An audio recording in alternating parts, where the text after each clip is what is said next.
this. Can we just talk about the energy of this place? It is electric. Listen, I've been to a lot of tournaments, right? And so many times it feels like you are going to the tournament with the hopes of being a part of a show at the finals day. But the second you walk into this venue, you're immediately a part of the show. I mean, it's just amazing. We're going to have over 500 competitors this weekend. It's so much fun to have everyone here together on a LAN like this. So many of these players, so many of these pros are meeting their friends, meeting these people that they've played with for the first time in person, and it's just a great experience. 2 years ago, this would be unthinkable to have a LAN of this magnitude with so many players flying in from all over the world to play and compete here across these 3 days. I think it's going to be so special and will be a historical moment in TFT's timeline.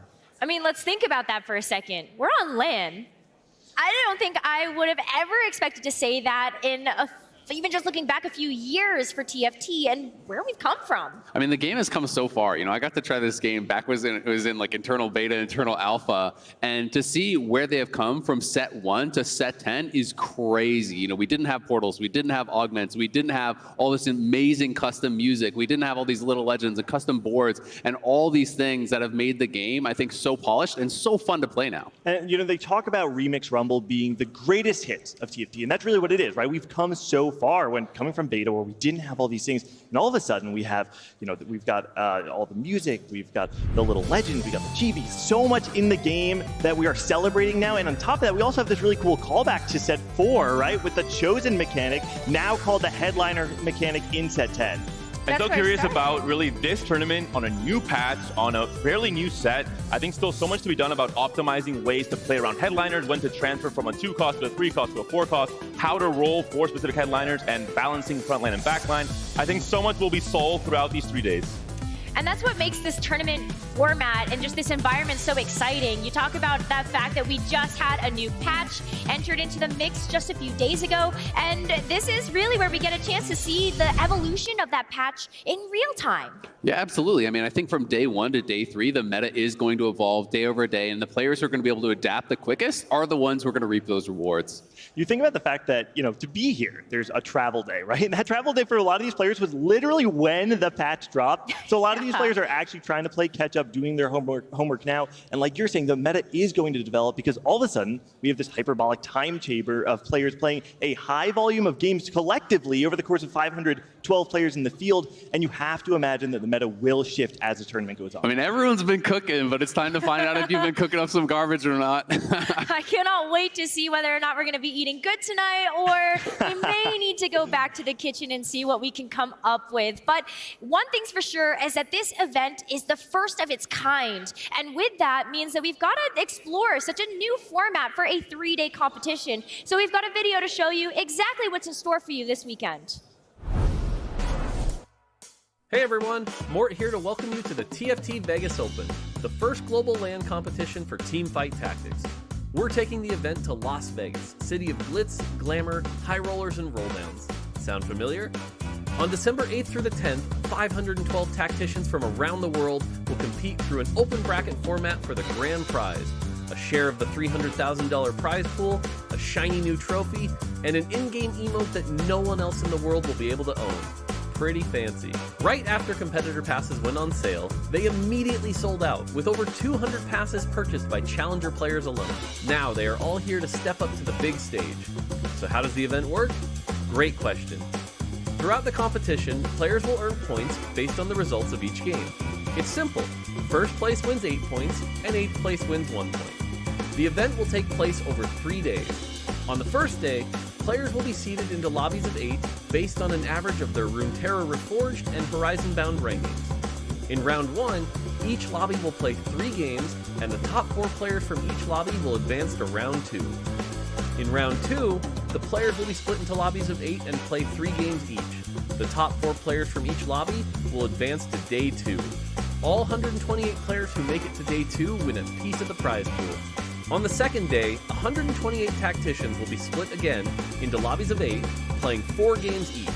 The top 2 players from each lobby will move on to round 4, where the lobbies will play another 4 games. At the end of day 2, the 8 players with the best scores will advance to the final day. On day 3, the finals, the top 8 players will compete in a checkmate format. When a competitor earns 20 points, they will put the rest of the finalists in check. Once in check, the tension soars, because as soon as they secure a first place win, they will become the TFT Vegas Open champion. TFT has never had an event like this. Hundreds of competitors playing within arm's reach of the audience. Fans and creators, side events and panels, a huge festival for TFT and Remix Rumble. This is definitely not your average esports event, and one you really don't want to miss. The Vegas Open is happening December 8th through the 10th, starting at noon Pacific time. Whether you'll be there in person or tuning in from home, we can't wait to make TFT history together. We'll see you there, and take it easy. And the craziest thing about this format to me is that 75% of the competitors are going to get day one. So you need to be playing your absolute best TFT from game number one. Mort said it in that video. It's over 200 challenger players in the field, right? So if you're talking about 128 players making it into day two, that means even if it goes according to the proper seeding, over 80 challenger level players are going to get cut. So you can talk about the fact that it's high variance, that it's hard to win, blah, blah, blah. All that matters is that nobody is winning this tournament for free. Maybe the biggest thing is the introduction of the physical space. We're going to have finally players, whoever's high rolling, looks to the left, looks to the right, and all of a sudden they see looks of concern. They see, I think it's going to be hard to balance that. You know, the pressure of playing on LAN, of having your competitors right next to you. It's going to be so fun to see. It's very real, especially for the first, big TFT LAN event of its kind. A lot of these players won't have played in an environment like this, and some of the players, are going to really struggle with the pressure that comes with that. People being around you, watching you, being in a different physical space than you're used to at home in your comfort zone. And other players, I think, are really going to thrive and are going to be able to rise to that competition, rise to the excitement that is in this atmosphere. In a field where there's going to be variance, right? Some players are going to find their edge with their game knowledge. Some players are going to find their edge with mechanics, but there's going to be a series of players who find their edge by the fact that they have these steel nerves that cannot be broken by the LAN environment. Hey, listen, I think NA's got this. We've got some of the best BMers in the entire world that play TFT. And I personally can't wait for maybe you to see those live player reactions where sometimes you see on the Rift, people will start pinging like, hey, where are the enemies? But you could just IRL go around and be like, what's this guy doing over here? So I can't wait to see those reactions that these players are going to have. And we have a stacked field of competition. We've got players that are competing for the first time amongst players that are also TFT champions. And so I think that does bring another very exciting element into the mix. And as you guys said, it's a live environment where there's some new things to navigate. But we do have a player that has a lot of experience that's here to share maybe a few tips on how to get through this first day. If I were to create a handbook for this event, my 3 tips would be, when is this being aired? Like before the tourney? The first one, this game has a lot of mental. You're gonna be playing in front of a live audience, so I know it's easier said than done, but try not to get too nervous. If you get really nervous, you're gonna make wrong plays, and one wrong play is gonna cost you a lot of placements, and you might get eliminated. Number 2 is stick to the lines that you know. You might get really dizzy with a new patch. Stick to the lines that you know from last patch. They're still really good this patch. Don't try to learn something new in one day. And then number 3, probably just go out and have fun. There are so many players in the field that people will recognize, but I think we should take a second here. I would be remiss if we didn't talk about DSG Setsuko going into this event. This is a guy who, for so long, people talked about, he's a ladder warrior, he can't make it work, but then he turns on the Jets, set 8, set 9, best performing player in North America, and he's a player that can definitely find an edge. And looking at regions outside of NA, as Denawe has made 2 top 8s at championships, recently in Runeterra Forge, also back in Gizmos and Gadgets. I think he's one of the favorites to win it all as long as he's composed. He traveled all the way from Argentina to make it here, and I think he has a big chance to compete among the best. Absolutely. I mean, you guys talked about some of the endemics, but how about some of these players who are coming from other games? People who have a massive pro gaming background, like guys like Leffen from the FGC. Afu is a tournament winner in WoW and Bloodline Champions. You have people who played in the LCS. You have Dog, a Hearthstone pro. So you have all these people with such a big competitive gaming background, and maybe they'll have a little bit of an advantage in being comfortable in this LAN environment. That's where I wonder, is it going to be the players that have the LAN experience? Is it going to be a player that maybe is an unknown quantity that is able to surprise people and really have that all-star performance? Especially in North America, I can speak for us in particular, we don't have a lot of LAN events. And so this is actually new ground for a large variety of players. And you have to wonder, how much does it actually affect our perception of who is a top player? Because you can be a top player online, but you may may not be able to transition that to a LAN environment. Well, I think that's kind of the beauty of this event, right? If you're high ranked, you can sign up, you can come, you can compete, and you can prove that you deserve to be among some of these great players, these big names. We don't know if it's going to be, someone like Setsuko who's going to win the whole thing, or someone we've never heard of before today. And we're mostly ranking players through their performance across all these different sets. This is set 10. This is 2 weeks old. There could still be huge surprises in terms of players that know how to play certain lines that no one else has caught on to yet. And they could be big surprises throughout these 3 days.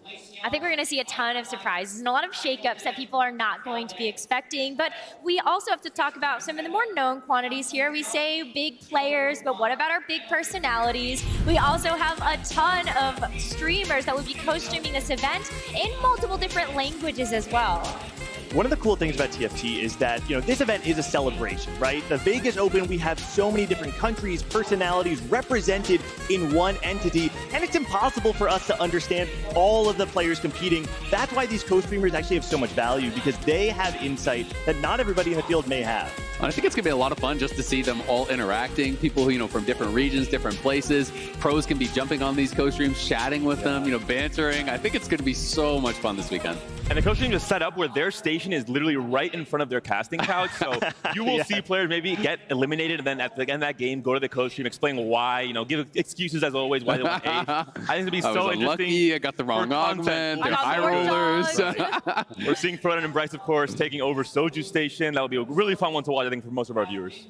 I think that's going to be a really great one too, and I can't wait to see the live Soju reaction of him sinking lower and lower into his chair as the tournament goes on. Hopefully he's going to, of course, do well today, as we wish for all of our competitors that are at the event this weekend. But I'm just excited to be here. You talk about this as a celebration. Not only is it to be able to celebrate a new era of TFT as we enter into set 10, but this is also to celebrate all of the hard work that everybody on the Riot and the TFT team has poured their heart and souls into.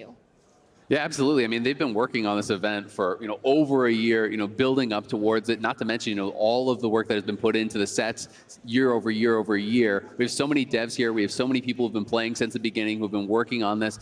Guys like you who have been part of the community for so long as well. And I do think it is that celebration of TFT and showing us kind of what's so great about it. It's easy sometimes to forget the big picture, right? Because you play TFT for so long, you're doing this and that, and you kind of just get into the flow state of it. But this is an opportunity for all of us here, even on site, to take a second, reflect, and just enjoy the moment that we're celebrating a community, making friends, and we're gonna have an amazing, amazing event. I'm gonna give a shout out to all the players that are traveling here from outside of the US. I think it's so much extra effort to make it all the way over here to Vegas. I think in their eyes, definitely worth it, both from a competitive standpoint, having the chance to experience this, where 5 years from now, we could be looking back and say, oh, that was the first big LAN event for TFT, but also just from a community perspective, as you mentioned, Gangly, having players from EMEA, from LATAM, from China, from SEA coming here and meeting all the NA pros as well and mingling all together, it's so cool. But let's be honest here, it's also about the competition. First place is going home with $100,000. It's a lot to play for, and we are just moments away from being able to get into the action. We hope you all enjoyed the pre-show, but let's get hype in here. Come on, let's make some noise. So excited to be able to jump into the action today. We're gonna have some amazing games, 9 games today, 8 games tomorrow, and of course our final lobby on Sunday. But as we get to that final countdown, I want you guys to say it with us, yeah? You gonna say it with us?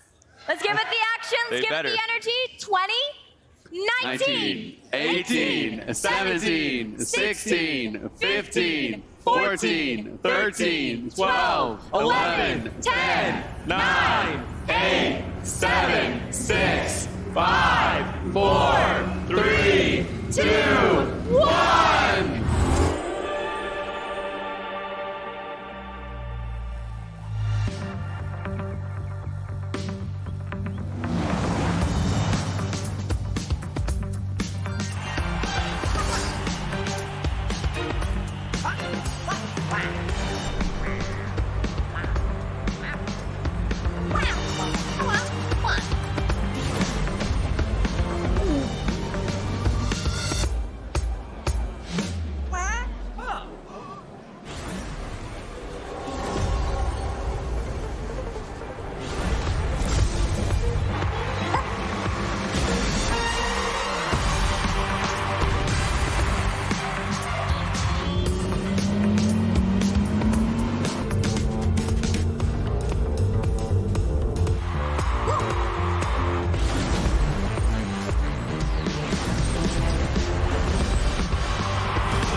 What's up, Vegas? Make some noise!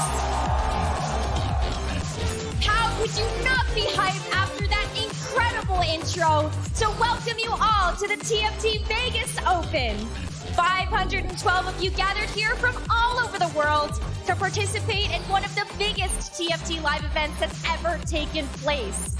Some of you are going to become headliners, but only one gets a chance to walk away with this gorgeous champion belt.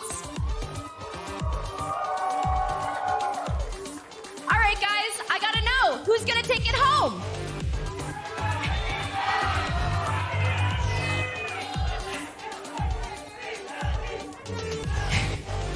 Sounds like there are some incredible fans here in the audience for all of the players that are going to be taking the stage this weekend. But it is about time for us to get underway with the action. So, tacticians, take your stations on the rift, get ready to make some music, and let the battle for the TFT Vegas Open begin.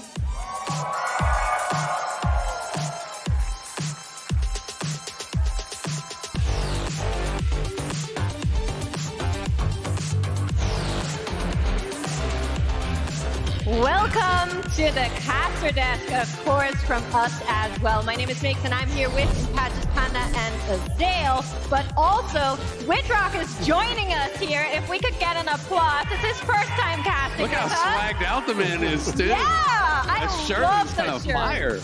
Now, Whitrock, to tell people what you're actually doing, you're the lead on this set. Yeah, lead game designer for Remix Rumble. They love you already. Excellent. But of course, our players in the main lobby are getting seated right in front of us. And for game one, we kind of figured we'd take it a little bit slower, give people some info on the generals of TFT, because I think a lot of people are watching for the very first time. And set 10, I think it's just a lot of different system changes with headliners, especially ways to play the game, when to roll down, what to do before rolling down. So I think a lot to cover in this game one in terms of the basics that set 10 changed from set 9 and before that. Yeah, so what are you looking at, Whitrock? You know, as far as coming into this event, obviously having worked on this set, I'm sure you spent so much time on it, and now this massive event based around the set. What do you want to see? Yeah, so I'm very excited to see, of course, how players play around the headliner mechanic. This is a changed version of the chosen mechanic from set 4. So if you occasionally hear people call it chosen, what we're probably talking about is headliner.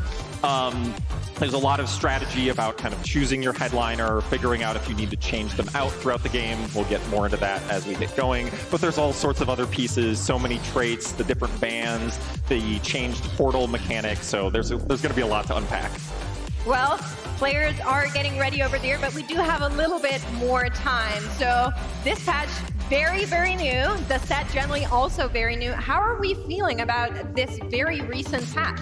I think the changes, despite being small, changed drastically the way you play stage 4 especially. It used to be just trying to not roll or do anything on 8 and just trying to go fast 9 for the most part with the 5 cost. Yeah. In this case now, so many 4 costs, especially the AD 4 costs are now viable, and that really changes the way you approach stage 4 especially. I think some of the endgame boards have changed up as well too, because it's not just all about teching and jazz. You know, we're seeing more variety. I think some of the 3-cost reroll lines are actually quite strong on this patch. Also, you know, country is alive and well. I do think that some of the edgelord lines are actually really cool and pretty flexible too. You can hit, you know, 3-star Yasuo. You can play crowd divers with Yone. You can play true damage lines. You can play Riven edgelord lines. So there's like a lot of flexibility, I think, now that wasn't there as much in the previous patch. Yeah, and with the patch only having come out earlier this week and competitors needing to travel, I expect even those kind of best laid TFT mobile.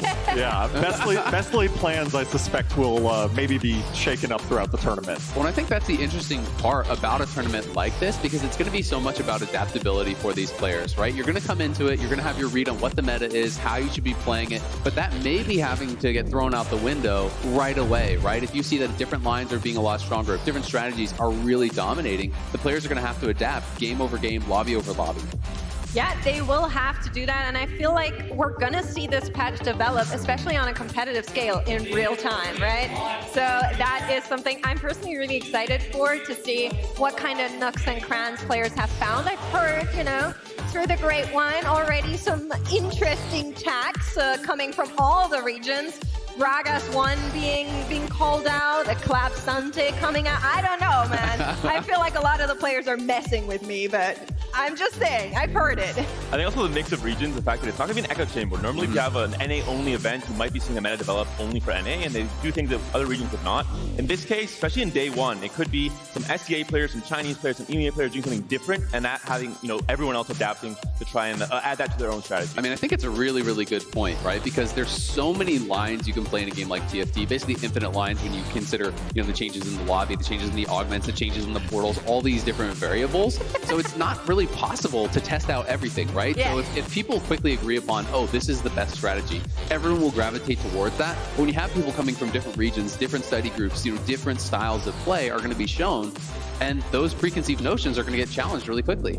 Yeah, and as TFT operates with the bag system, and I know there's been a lot of discussion kind of in the community on the impacts of those, playing an uncontested line is more rewarded than it's ever been in TFT. This is especially so of trying to 3-star your headliner, which can be critical for a lot of those like 1, 2, and 3 cost headliner strategies. So even if some strategies start to really stand out in this tournament, there should be some good kind of self-balancing that happens. Yeah, I think it's a really good point, right? Because if more than half those units are out of the pool, you can't actually even get a headliner of that type. So if you have a lot of people trying to play, you know, Samira Urgot reroll and things like this, all of a sudden, you know, if a couple people hit a headliner, you're not going to be able to do that. You're going to have to be able to be flexible, play different lines. And I think that's why we're going to see, you know, a lot of the top players I've talked to, you know, coming into this weekend, they're talking more about, you know, playing aggressive, keeping up their HP, and playing very flexible lines. Because if you are a tournament favorite, you're not necessarily going to try to commit to something that is a bit more risky, like a Samira reroll or like a Yone reroll, because if you don't 3-star, you might be going 8th. You might be going low in that lobby, and a bad placement or two could mean you might not be getting to day 2. I'm actually really curious on how aggressive players are going to go, because I think, David, you were saying this yesterday in our rehearsal, that a lot of the players that know they do well at TFT in an open format like this, right, we get slices of all types of players. So are they going to maybe play it a little bit safer rather than going really aggressive? Especially in game one, I think you have to really set the tempo for your own results and make sure you have a good placement. Again, if you're a favorite, you don't want to gamble on a reroll strat, on a 1-cost reroll especially, where you just don't hit, rolling down to 10 gold, and suddenly that whole game is pretty much over. I think we're going to play it very much a tempo game plan, fast 8, fast 9, and play to your own outs as a player that should be someone with player agency that has, you know, a skill level above some other competitors in the lobby. In games 2 and 3, that might change.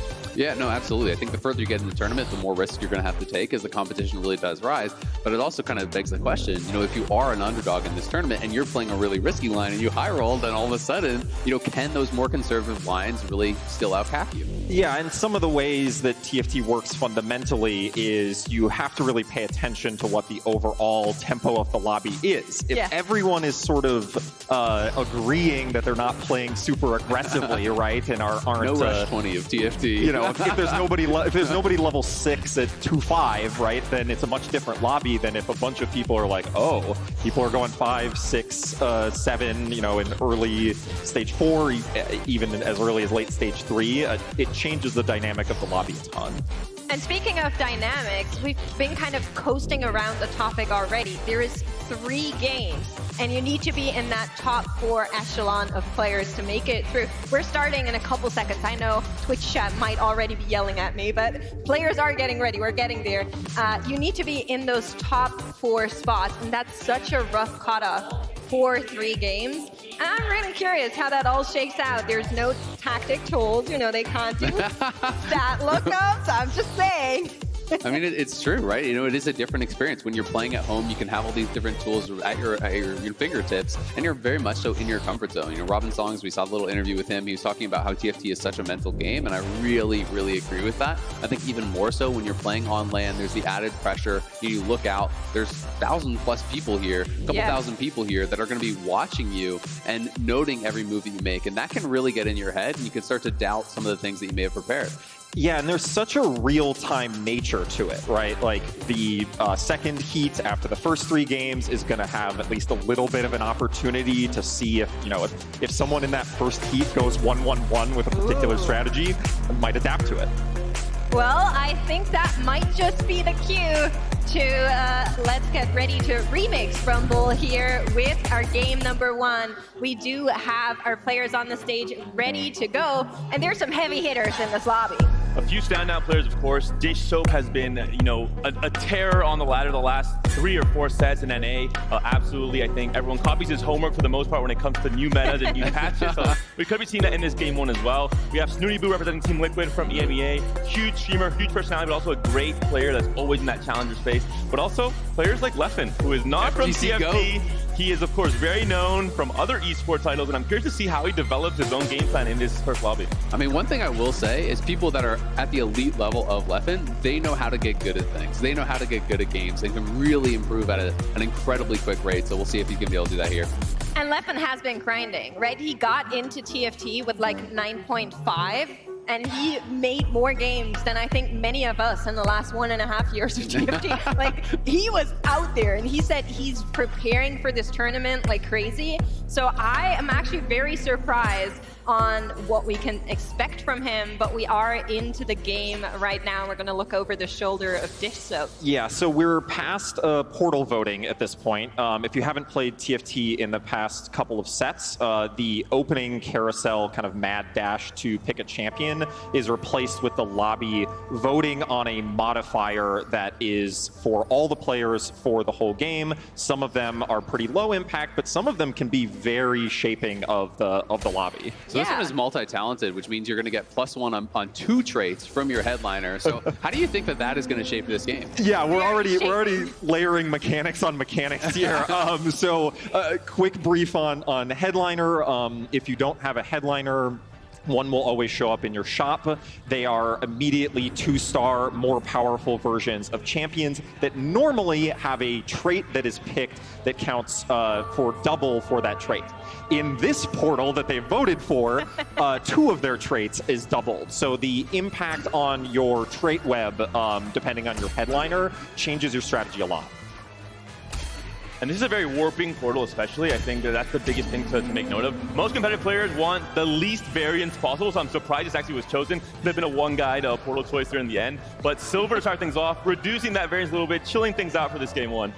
Yep, into our first augment selection. We'll see what the choice is here. Looks like Silver Spoon +10 XP. That's an example of one of those more aggressive plays. This changes the way that the rest of the lobby needs to play. Absolutely. I also saw, Healing Orbs picked up. That's another one of those augments that really can lend itself to those aggressive lines of play. If you can get a strong early board, utilize that Healing Orbs to really stay high on health. And this is something that I was talking about. Dish Soap, I think we're going to see this from a lot of the top players as well. Even if it isn't an ideal item, they're going to slam items for tempo. They're going to try to keep their health high. They're going to try to play an aggressive game and trust in their ability to be able to kind of outplay the rest of the lobby. And I think Sunfire is one of those great early tempo items. Yeah, I would agree with that. Also, important to note that now players will kind of separate into those that will try to win here into ones that will try to lose here. And you're already pointing it out on the other side. We are seeing a Heartsteel board, which is the new econ trait, so to say, in this set, but it's a little bit different to what people have been expecting out of it. Pretty much our entire TFT history, you always want to have, this econ trait at 2-1, lose all your fights until, 3-5, and then have this massive spike. Heartsteel changed that dynamic quite a bit. It's really not as important to have it teched in stage 2. It's not as impactful when it comes to the scaling of the rewards. It's really about stage 3 and 4 especially, and that 5 Heartsteel trait. Exactly. I mean, you can splash in 3 Heartsteel, play to get a little bit of an economic boost and then tech out of it. But you also can, if you can find an early Ezreal or something along those lines, go towards 5 Heartsteel. And I also don't think that you have to just full sack your rounds and lose all those rounds to guarantee a 5 loss streak, because you can get so much from this econ trait later on in the game.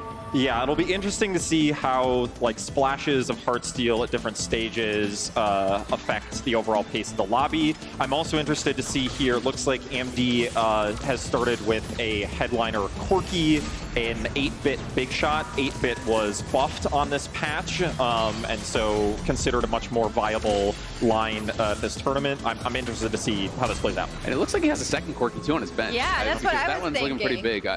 Corki 3, really strong in the early stages. And if you hit a super early Corki 3, and you can get a spat, 6 8-bit, the final cash out is actually achievable now on this patch. It's something that I've gotten, and it's basically a guaranteed win when you do get it. You get pretty much infinite gold, you get multiple funds, you get champion duplicators. It is incredibly powerful, but it's a very difficult thing to actually hit. Yeah, it is still really difficult to hit. hit. We'll see if anyone at this tournament gets there, but There's going to be a lot of games. Totally agree. If someone can We land are that. in Vegas, so. That's true. That's Right? true. And if you're down, right, if you're having a couple rough games, hey, maybe you go for it. It's a good outside line, and so we can pay attention here on the right-hand side to the 8-bit high score. That is tracking the total amount of damage that your entire team has done as long as you have 8-bit in. It's giving your team progressively more and more attack damage until, if you're playing 8-bit 6, you can hit that grand prize high score, like Azael mentioned, that is basically a lobby winner. Yeah, as long as you can roll down, spend your gold, whatever, you're going to be able to win out. It's also interesting to see Even Shroud getting slammed there, because that is, to me, like a pretty weak early item, but it is one that is committing you pretty heavily to an AD line, so going to be playing Big Shot, Rapid Fire, something along those lines. Generally you don't see it with the melee carries. If you're going to play that type of line, you'd rather slam something like a Bloodthirster and have that vamp for your frontliners. And Andy's also on Vampirism, so he's okay with losing some of these fights in stage 2 and 3. He knows he has a scaling augment, despite it being a silver augment, stat-wise, and really the entirety of set 10 has been performing at a really high level. The Omni Vamp is so big later in the game. Yeah, it absolutely is. And right now we are getting a few upgrades here in the carousel. Looking at the right side of the screen, I feel like we're all kind of okay still. 2 players, MD and Here's My Name, are a little bit on that trajectory of trying to get the loss streak going. And I think that's particularly interesting because we did see the Heartsteel on MD. Yeah, absolutely. And we can see Leffen, it looks like he's actually somewhat committing to this Punk line because he is using his free rerolls. It's not free rerolls, the half-cost rerolls here. Yeah, that's a mistake I make every time I play Punk, because it's like, oh yeah, it costs less, it's free. Glowing. It's like girl math. I must press it. But I mean, this is an interesting line because I consider it fairly risky because I don't think it caps out very high. I do think, if you 3-star everything really early, it can be pretty strong in the early stages, but it's something that's generally always, in my experience, outcapped by some of these later game comps, by some of the legendary boards. So it's interesting seeing Leffen commit to this line. Yeah, and it seems potentially more worth it when he's already got all 4 of the Punk champions. And so knowing that even just hitting those 2-star upgrades, even if he doesn't fully commit in a lobby, I was also trying to spot the different augments there. It looks like almost the whole lobby has chosen augments that are going to be more aggressive and increase tempo early. So maybe a reaction to that. We saw there for AMD, 4th loss in a row, looking for the 5 losses going to Krug, and very healthy still. So really good losses all across the stage 2. What's your take on 6 Punk? Like, do you think that it's actually worth chasing? Yeah, he already has the Punk headliner. So yeah, because he's at 5 because of the Punk headliner. Punk is a buildable emblem, and so relatively, it's not crazy difficult to get. It's going to be harder if you're leading the lobby and don't have that carousel priority. But yeah, I think if you can get hit 6, that is one of the best ways to have a Punk board take you all the way through to the end game. I agree with that, but I'm also kind of curious to see 3 players on that hardstyle line. We just saw Snooty, we know that Amdi is on it, and now Here's My Name is also falling down that track. So people really like that trait. Yeah, I mean, if you can get it early, like I said, even if you're playing it just for a few rounds, you get a little bit of gold injection. The hardstyle units are not that weak, especially, since some of the buffs came in for Cassante. He's actually a lot stronger if you get him as an early headliner. And there's a lot of lines that you can play out of it. I think with the items that we saw slammed, I think it might be playing towards that crowd diver Yone reroll style of line. But again, you can really flex from that. So it's strong. I mean, if you get an early headliner, you can play big shot lines with it. You can play crowd diver lines with it. So it is pretty flexible. And it's not just like a guaranteed you're going to chain lose. And we saw in that case an early set and an early Yone is an even better reason to get into it because it's so much easier to get that 5 hardstyle online in stage 3. And I think that's the biggest gap in terms of hardstyle really performing to a level where you're happy with the results and the cash outs. It's getting 5 hardstyle somewhere ideally right after stage 3 carousel, no later. I mean, it's 2.5 times as many hearts, and basically, the more hearts you're getting, the bigger your cash out. You hit certain benchmarks that increases the rewards. So yeah, if you can get towards that 5 hardstyle, especially if you're doing it when you're already pretty healthy, that is when it becomes extremely valuable because then you can actually afford to lose some of those rounds in stage 3 and maybe even in stage 4 and get a massive cash out. Oh, he had a pair of sets there, and I could see him really deciding whether he wanted to make econ or try to hold on to that. We're in Vegas when game 1, 4 players are on hardstyle to start things off. Yeah, and it's a kind of interesting dynamic talking so much about kind of the tempo of the lobby. If you're playing Heartsteel, you are less inclined to be that win streak, or you are losing out on a good amount of trait power despite the units being individually powerful. So you're left with this tricky choice of, oh, do I just go all in, play for the late game, also take augments that are going to matter later, or do you need to make up for the fact that you're weaker on another axis and make sure that you don't fall critically behind? If we got 75, 76 health, that is a little low for the start of stage 3. Yeah, it absolutely is. And you can see Dish Soap, he's 5 streaking, and Left had lost his 4 streak. So Dish Soap alone at the top of the lobby. He's early level 6. He has 44 gold, so he's sitting in a very good position. And this is something I think he is so incredible at doing. If you like to watch his stream, this guy is amazing on ladder. He's very flexible. He can play basically every line. In the past, he really did prioritize playing towards those 4 cost different variations because he doesn't like committing to rerolls. He wants to be able to trust in his instincts, trust in his ability to build better boards than his opponents. And he's really, really good at it. Recombobulator, you always think about it. One of the more, or I always think about it at least. I think that's an important correction. Sometimes when you shouldn't, I still think about it. I'm like, ooh, but maybe. Look at your board, it's all 1 cost. Like, no, it doesn't work here. I'm really curious on how... Whoa, we're actually getting it. DK is sending us to recombobulate. Wow, and Ari. That was quite the recombobulate. We already have a 5 cost, 2 4? No, 3 4 costs? Potentially a bow for that Rage Blade onto Sona. Could transfer items right away, even with the removers here as well, depending on the carousel. So very interesting spot here already. And especially because it's things that actually fit in the same composition, right? You have multiple Spellweavers that you're actually able to hit. You have 3 KDA. So this is actually a solid board. Sometimes you recombobulate and you get things from all these different traits, all these different lines that don't really work together. In this case, I think he's got to be really happy about what he actually ended up with. Yeah, if you didn't tell me that this was a recombobulator board, I'd be like, oh, this is just a very high roll, going towards really high roll, level 6 is Wow, that is good. That must be one of the Riot accounts. I don't think that's how it works now, Zale, but I do agree. I think for Silver Augment specifically, with this one, you're really happy, but I did want to come back to the Dish Soap conversation because I feel like Dispatch in particular, 4 cost flex has gotten better again. So I'm actually expecting a lot from Dish Soap. Yeah, we saw on ladder on an A, 6-2 just a huge gap, even with second place when it comes to his win rate, his LP, and just the opposite. We always see him first, second, third on ladder. He held first place for the longest in set 9. In this case, a slow start to set 10, but I think now, as you're mentioning, making the 4 cost back in the mix, that's his strong suit. Well, that's going to be really interesting to see, does he feel that the 4 cost lines are strong enough for him to actually commit to that in this event, or is he playing more of the fast 9 stuff? You can see he's already level 7. He was first to 6 in the lobby. He's first to 7 in the lobby. He's really pushing levels here pretty aggressively, trying to play strongest board.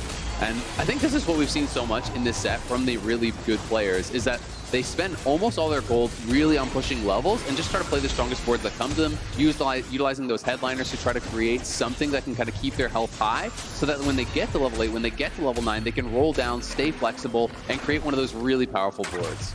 Yeah, the middle of stage 3 is often one of those tricky points where you see a lot of the players in this lobby still with their 1-cost 2-star headliner, and you really start to feel the pressure. As you know, someone was playing a Gnar there, 2-cost headliner, and you start to feel behind if you aren't either 3-starring or transitioning to a higher cost headliner. Another Ari. Yeah, another Ari. It's also interesting, Leffen has already hit his 3-star Jinx, but didn't even get a 2-star Pantheon yet. And this is one of those times, I played a lot of Punk at the start of the set, and I feel like this is a difficult decision where you're actually hitting a 3-star, but it's like, okay, now do I stay 6 and actually try to 3-star my Pantheon? Do I just try to push levels and use the Jinx for tempo? Am I too far behind in gold or levels now to even be able to do that? I think the decisions become really, really complex, and I'm going to be interested to see how Leffen handles that. I think particularly for Punk, that Pantheon is so important. It is, yeah. And the fact that he doesn't have it yet Not even makes a me 2-star. actually worry for him. Like you're saying, I think the 2-star would be the minimum you need, but really you would have wanted the 3-star by now. And a Jinx alone, she's just going to get run over because there's no one protecting her. Even the items, you really want to have 3 items on Jinx as quickly as possible in stages 2 and 3. This is the problem with the Punk spat as well. It's actually not ideal to get the Punk spat early because you need to have that 3-item Jinx, 3-item Pantheon, and then hope for a spat in the stage 4 carousel. That's the ideal world. But really, it's, I think, hard to navigate Punk. You have to be high rolling. You have to pick it from the right spot as well. Yeah, I mean, that's kind of the interesting thing about TFT is that it is such a complex game, and there's so many different lines, and the games aren't the same in each and every time. So you have to really stay flexible and be able to evaluate board strength, be able to evaluate lobby strength, be able to understand, okay, I'm on a 5 streak. Can I beat every board? Do I need to spend more gold? Do I need to roll down here to preserve this? And that's, I think, where you really start to see the difference between the top level players and the rest of the field, is that they're able to really navigate these difficult decision trees in a way that, you know, I just cannot. I do want to give a shout out to a unit I've been seeing a lot again and again, which is actually Senna. I feel like she is one of the best 2-costs right now. We just saw her in the previous rounds. Senna won with 2 items. I think a Last Whisper and another one I forgot already, but she was killing it. And here's my name, just bought the Aphelios headliner as well. It's guaranteed hard steal every time because it's multi-talented. Now on 5 hard steal, right after the stage 3 carousel, as we mentioned. Gonna be curious to see how these players cap out with all these extra cash outs. My concern is, though, he's at 47 HP when he's putting in 5 hard steal, right? And I have gone down this line a lot because I am a greedy player. I think it's so fun to go for those kind of risky moves, but he doesn't have a lot of HP to give, so he's going to have to tech out of it and get strong soon. Yeah, and that was a really tough fight, not only because the number of unit loss did a lot of player damage, but Heartsteel explicitly rewards you for losing as narrowly as possible. You want to be getting those unit kills, and so almost getting completely wiped there is a really tough spot to be in. You see country reroll action on the side of Indie Alex as well. One of the classics from last patch. Where's the reroll? There's no reroll. It's coming. It's coming. 4-1 is usually the first big roll down spot. We'll see if he sticks to this, or maybe he could just be using it for tempo and then going to patch 8. I mean, he's got an early thresh, so he has 5 country and without hitting the headliner, which is going to give you that really powerful Hecarim. That gets upgraded. It's going to help. We can see on the other side, here's my name, already sold off his Aphelios headliner, so he's realized, I'm too low, I can't stay in this. He gets the 1 cash out with that 5. I want to see where he's going to actually go. Oh, hits the Caitlyn. Wow. So went 8, used that extra Heartsteel economy, and is likely ahead of the rest of the lobby in terms of headliner power. Also, good Caitlyn items. Yeah, that's actually a really big hit, and he's playing 5 Sentinel, right? So he's already has a pretty decent front line, has good Caitlyn items. That's a really big hit, because he only had 7 gold left. He had a couple more rolls, and if he didn't hit a carry headliner there, I think he just wouldn't actually have the damage to push through this next stage. And I think he was actually looking for Senna, and he just found her, and then one more roll, he found the Caitlyn headliner and was like, no, wait, I like this better, and rightfully so. And even with the buffs to 8-bit, transitioning to Caitlyn at this point in the game is still a bit of a decision, especially for that situation where they have no 8-bit score progress. It still will accelerate pretty quickly because you're playing a 2-star Caitlyn, but you're still going to be a little bit behind your power potential at this point in the game. Absolutely. That's why I find a lot of the big shot lines much easier to play, because you can just slam in an Ezreal, right? You hit an Ezreal headliner, it's going to give you that immediate power. whereas Caitlyn is kind of more that scaling style with the 8-bit. But he could just play this for this stage, try to get towards 9, and then look to maybe replace that headliner at 9, you know, try to hit something like a Jhin if he wants to go those AD items, or even a Kiana or something along those lines. So we'll see where he's going to get, but it's pretty risky at these points when you're getting down to 30 HP as he's at, you know, 35 HP. If you try to make a transition and you can't hit really, really quickly, you don't have a lot of room to give. A little bit of saving grace, maybe last augment's coming through our gold, so that's going to give you a little bit of an extra power, whether it is that extra support item coming through there or something else like the Jeweled Lotus that we saw on the overlay screen. I personally love it when there's like a powerful augment coming third. I know a lot of people hate it, but to me it's always fun. Look at Lab's board. Ari, Sona still on this board, now gets the Thresh to try and add some extra frontline. Again, the balance with headliners is, if you have a lot of backline DPS and you don't have frontline, you want to get a frontline chosen or the frontline headliner, and that's the case here. It is pretty unlucky on the roll down though, because he had the first Ari from the Recombobulator, got a second on the carousel, rolled all his gold and didn't hit an Ari for the Ari too. So that's definitely a bit of a rough spot, but the board, as you said, looks strong now. I'm a pretty big fan of actually picking up these Thresh headliners. It does give you a lot of CC, and when it is itemized and 2-starred, you can often get multiple rounds of those hooks off that can really slow down your opponent. Yeah, you're somewhat happy with just having a 4-cost headliner here that kind of fits your comp, but certainly Thresh was not the ideal for this this Spellweaver focused or KDA focused comp.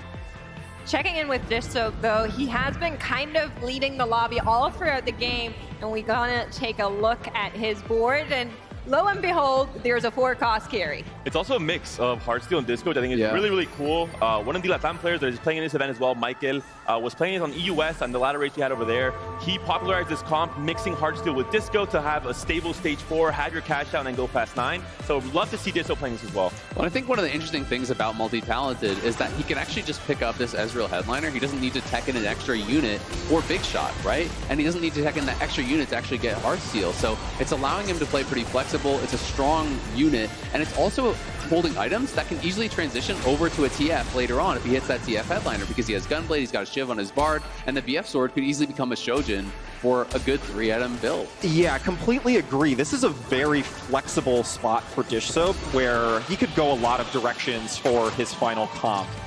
Disco as a splash, especially if you're not committing to the full like Dazzler line and slamming either AP or occasionally attack speed items. Spatula and a Pantheon, Leffen, maybe salivating at the look of this, and here's my name like, nope, I'm taking this one. Wonder what he's going to use that spatula for. I would also say at this stage, you know, when the 5-cost units start showing up on the carousel, it feels like more impactful to me than in a lot of other sets, because there's so many of these strong units, like grabbing a Yorick, grabbing an Alawi, things like this, grabbing a Ziggs or even a Kiana can really shape the way that you want to build your board. So having an early pick, you know, on this stage for this carousel can feel super impactful, and I'm going to be interested to see how people actually build out their boards from here. We do kind of need to check in with Here's My Name in just a little bit. We're getting some upgrades for Bradini, but Here's My Name is on their last life. 9 HP, definitely not a whole lot to work with, and we did just see that spatula being picked up, so I'm very curious how that board's looking. Yeah, rolling down for a new headliner here, knows that, you know, needs that power. And a tough spot as well. I think you're starting to feel the pressure. Game 1, you're low on HP, halfway through stage 4. You're sitting at 30 for Here's My Name, 9 HP. This is a do or die moment for some of our players in the very start of this Vegas Open. All right. Sitting on 7 Yones, that's rough. I have to comment right now, it's going to be something we're going to be seeing all tournament long. Yone insta-die to the Ari. Ari's going to be a huge counter to the meta this entire tournament because she briefly stuns these melee bruiser units like Yone, like Zed. And we see it there. Here's My Name. Unfortunately, 8th place in his very first game.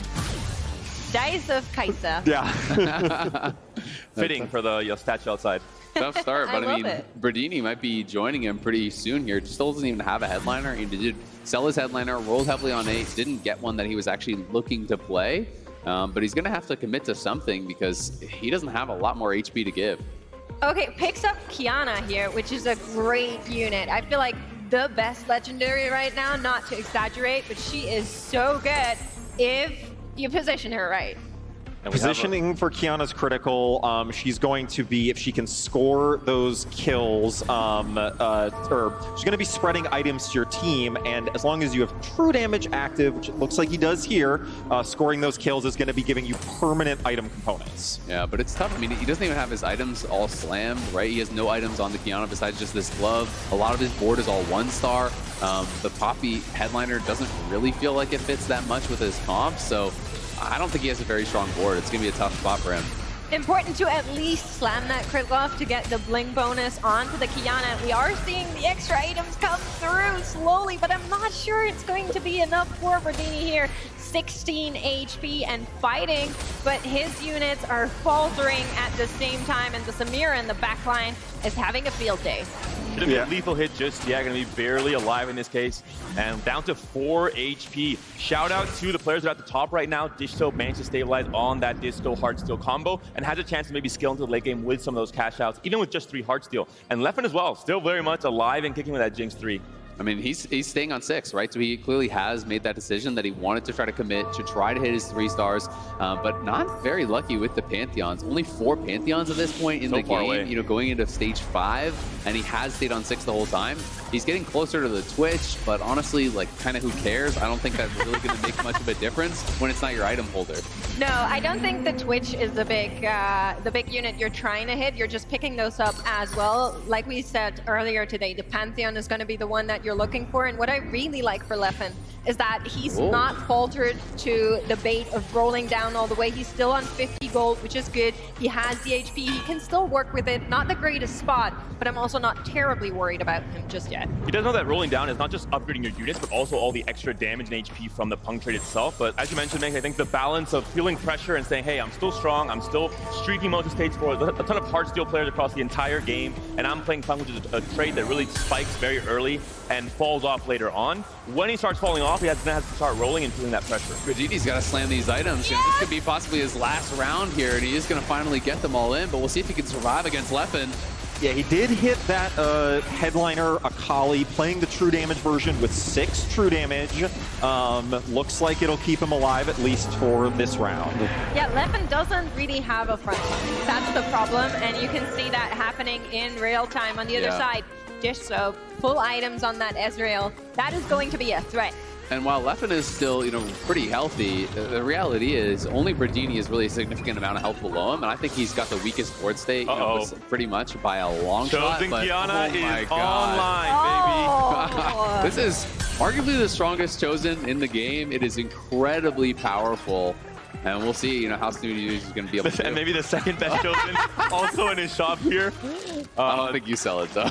But Snooty, great stabilization on that Caitlyn. Managed to not lose too much more HP on stage 4. He was entering with 50, now at 30, and has a chance to be one of the players that can cap out the highest, already on 9 and finding some really key 5-cost units.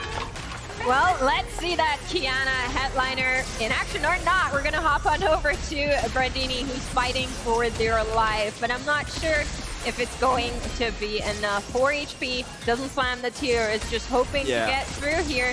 Against the Ahri, it might work out though.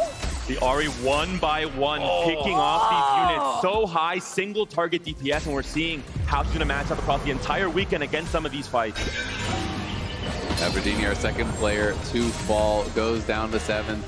Leffen, you know, now sitting in 6th as far as the health goes, and I feel like unless he has an incredible roll down from here, that's probably where he's going to be ending. But Leffen's sitting on 50 gold. I think it's time to just full send it. You know, if you want to commit to the reroll, you've got to just try to hit something. He does have 6 Pantheons now, has a reasonable amount of gold. There's a 3-star Amumu, so that's going to help somewhat. His items are split between the Amumu and the Pantheon, and it seems like he feels that's enough for now. Not going to commit to trying to play for that 3-star Nico and Pantheon just yet, and he has hit 3-star Twitch, so has started to hit some of these stronger units, but he stuck on 5 Punk. He didn't hit a spat for 6.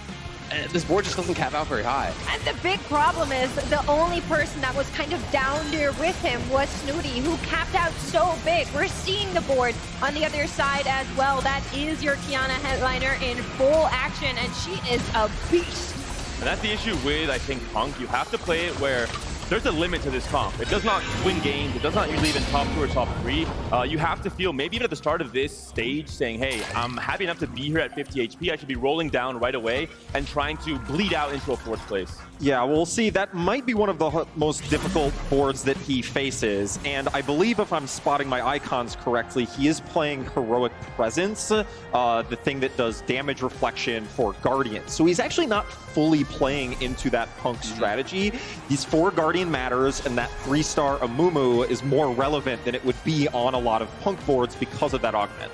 Yeah, no, absolutely. A lot of people do like playing, relatively like kind of full Guardian style builds alongside this Punk. And I've seen a lot of people actually just drop out. Like, I'm surprised he hasn't dropped the Vi, for example, at this point, right? Exactly. If you're not going to be able to get that spat, this is something that I think a lot of the players that may be more experienced with this line would have done. Vi is a very weak individual unit. You're not actually teching into anything for Mosher, so you can actually drop that for either more damage or another Guardian, something like a Thresh, get on your board, get that additional CC. Even a Vex. You get Timo online, you get Executioner with Twitch. Despite not being the star of the show, it is still an extra trade online and get extra damage, especially, and kind of the stun as well coming in from Vex on the front line.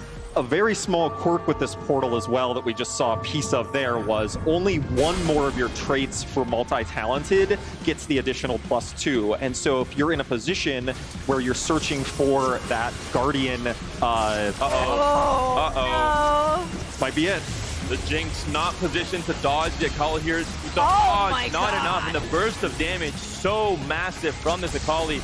Jinx was first to die. Twitch is next on that chopping block. This could be another big loss for Leffen. He's only at 10 HP, and that might be the end of the road in this game 1 for the Swedish player. Another Kaisa finisher. Well, we got to show them off, Yeah, Leffen looks pretty unfazed, at least, though. 6th place in the first game. Maybe not the result he wanted, but definitely, not in dire straits just yet. Recoverable. It is recoverable, comebackable, if you will. And Dissoap, in a great spot here, up leading at the top, has 49 HP, pretty significant HP advantage. Had already hit a 2-star Sona without getting that headliner. So I'll be interested to see, how much he's going to actually econ back up, or if he's just going to keep sending it to 0 on 9. Will he feel confident enough in his position to just kind of chill? And Amity waiting to spike, trying to go level 9, trying to fit in 7 pentakill. Has Little Buddies, one of the maybe strongest augments on this current patch, which is why you're seeing players adapting and trying to fit in 1 and 2 cost units like that Olaf, which you normally don't see on stage 5, even stage 6 boards. Yeah, and in the back line, you have that Karthus. I think it was Necra who complained to Mort just like an hour ago, saying, Mort, Karthus was mean to me during my game yesterday, and he is a big unit. You can see why now. Going up in the 1v1, I'm not really sure whose way that is going to go, but here's one more cast, and that might just finally do it. Last one will finish him out, and that's a big bomb.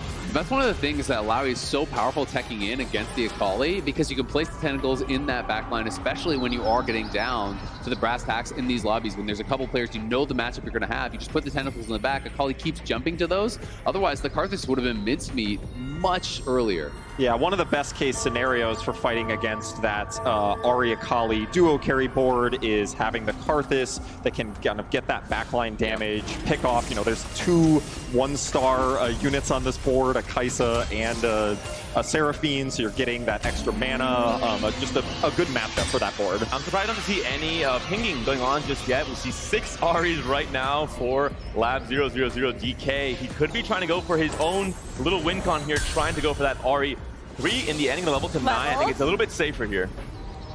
Yeah, it is a lot safer. I mean, if he feels that he doesn't need to hit the RE3 to be able to win out or at least get a couple more positions in this lobby, I think this makes a lot of sense here. There we go. As players are getting very low on health. Looks like folks are also favoring that attack speed boosting form of Sona. Her Mixmaster trait allows her to choose between 3 different modes, a healing mode, attack speed granting mode, and a mode where she does damage herself. But it seems like on this board they're going with attack speed. And it seems like attack speed has really become the meta. Early on in the set it felt like everyone was teching in just playing healing.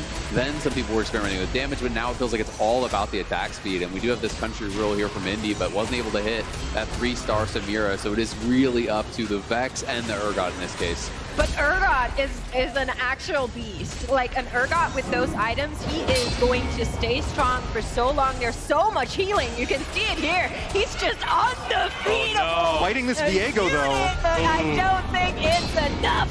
And Indy Alex is going to get eliminated here. We do take a 5th, I think. The biggest thing is the combat augments helping that Urgot do so much. Even in this stage of the game, we're in stage 6. Urgot is a beast stage 2 and 3, but he lacks that burst damage. He's really more of a drain tank early on, so he falls off drastically if you itemize him over Samira. In this case, still performing very well, but just barely lost that fight. Well, that's just the tough part, right? If you do play these reroll lines and you don't 3-star, he couldn't hit his 3-star Samira. He didn't have a 3-star Vex, so he didn't have that really kind of secondary threat to be able to really pump out the damage that he needed. And here we're looking at Lab's board.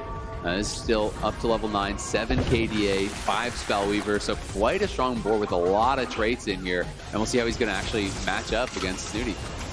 Looking at the storylines for this game 1, no real big surprises. The top 4 that we would say are maybe the highest ranked players when it comes to Challenger and their LP are in this top 4 for this game number 1.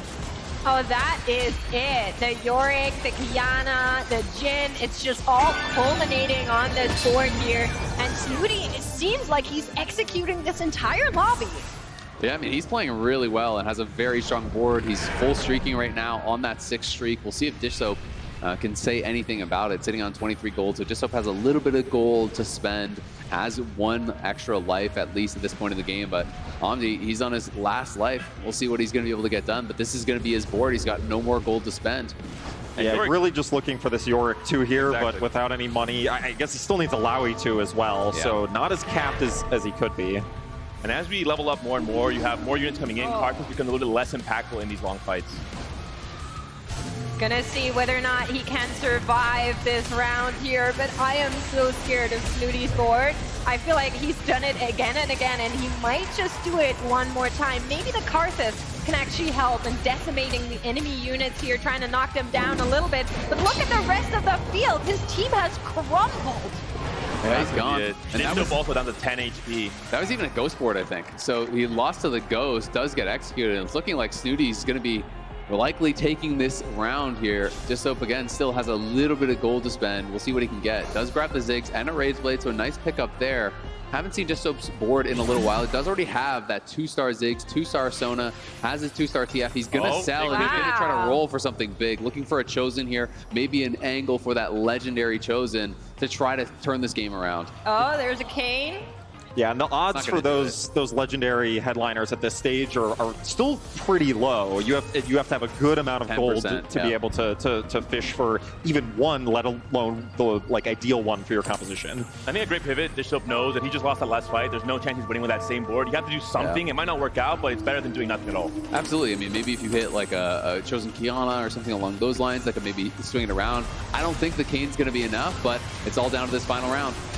We're going to be seeing whether or not the Kane is enough. I feel like with a multi-talented, at least you have a chance to make that happen more and more. But I feel like Kiana Headliner is such a big onto the Jin. Sona staying strong in the backline there. The Lucian can't kill this Kane. Wow. The Gunblade. And it's really about the Kane squeezing into that Jin so early on to the fight. That is one of the best headliners in this situation against this board. The threats are the Jin and the Lucian, and the Kane can sneak into that backline, get those kind of infinite casts, and start to pick off those units. We'll see if it's going to be repeatable, though, because I think, the fight went really well for him. The Kane got to the backline very, very quickly, and taking out those damage dealers early on is key, because he was barely able to sustain through that damage. If it took him a couple more seconds to take him down, I think he easily loses that round. So we'll have to find out, is it going to be a positioning diff here? Side swaps at the last second.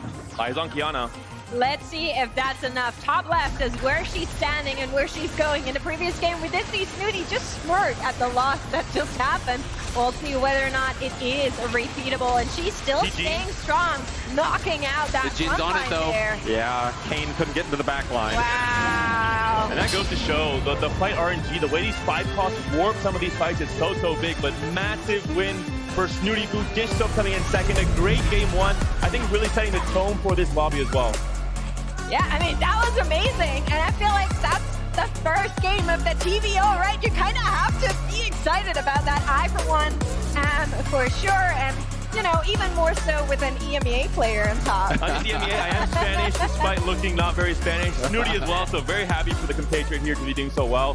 For Team Liquid as well, having a player like him.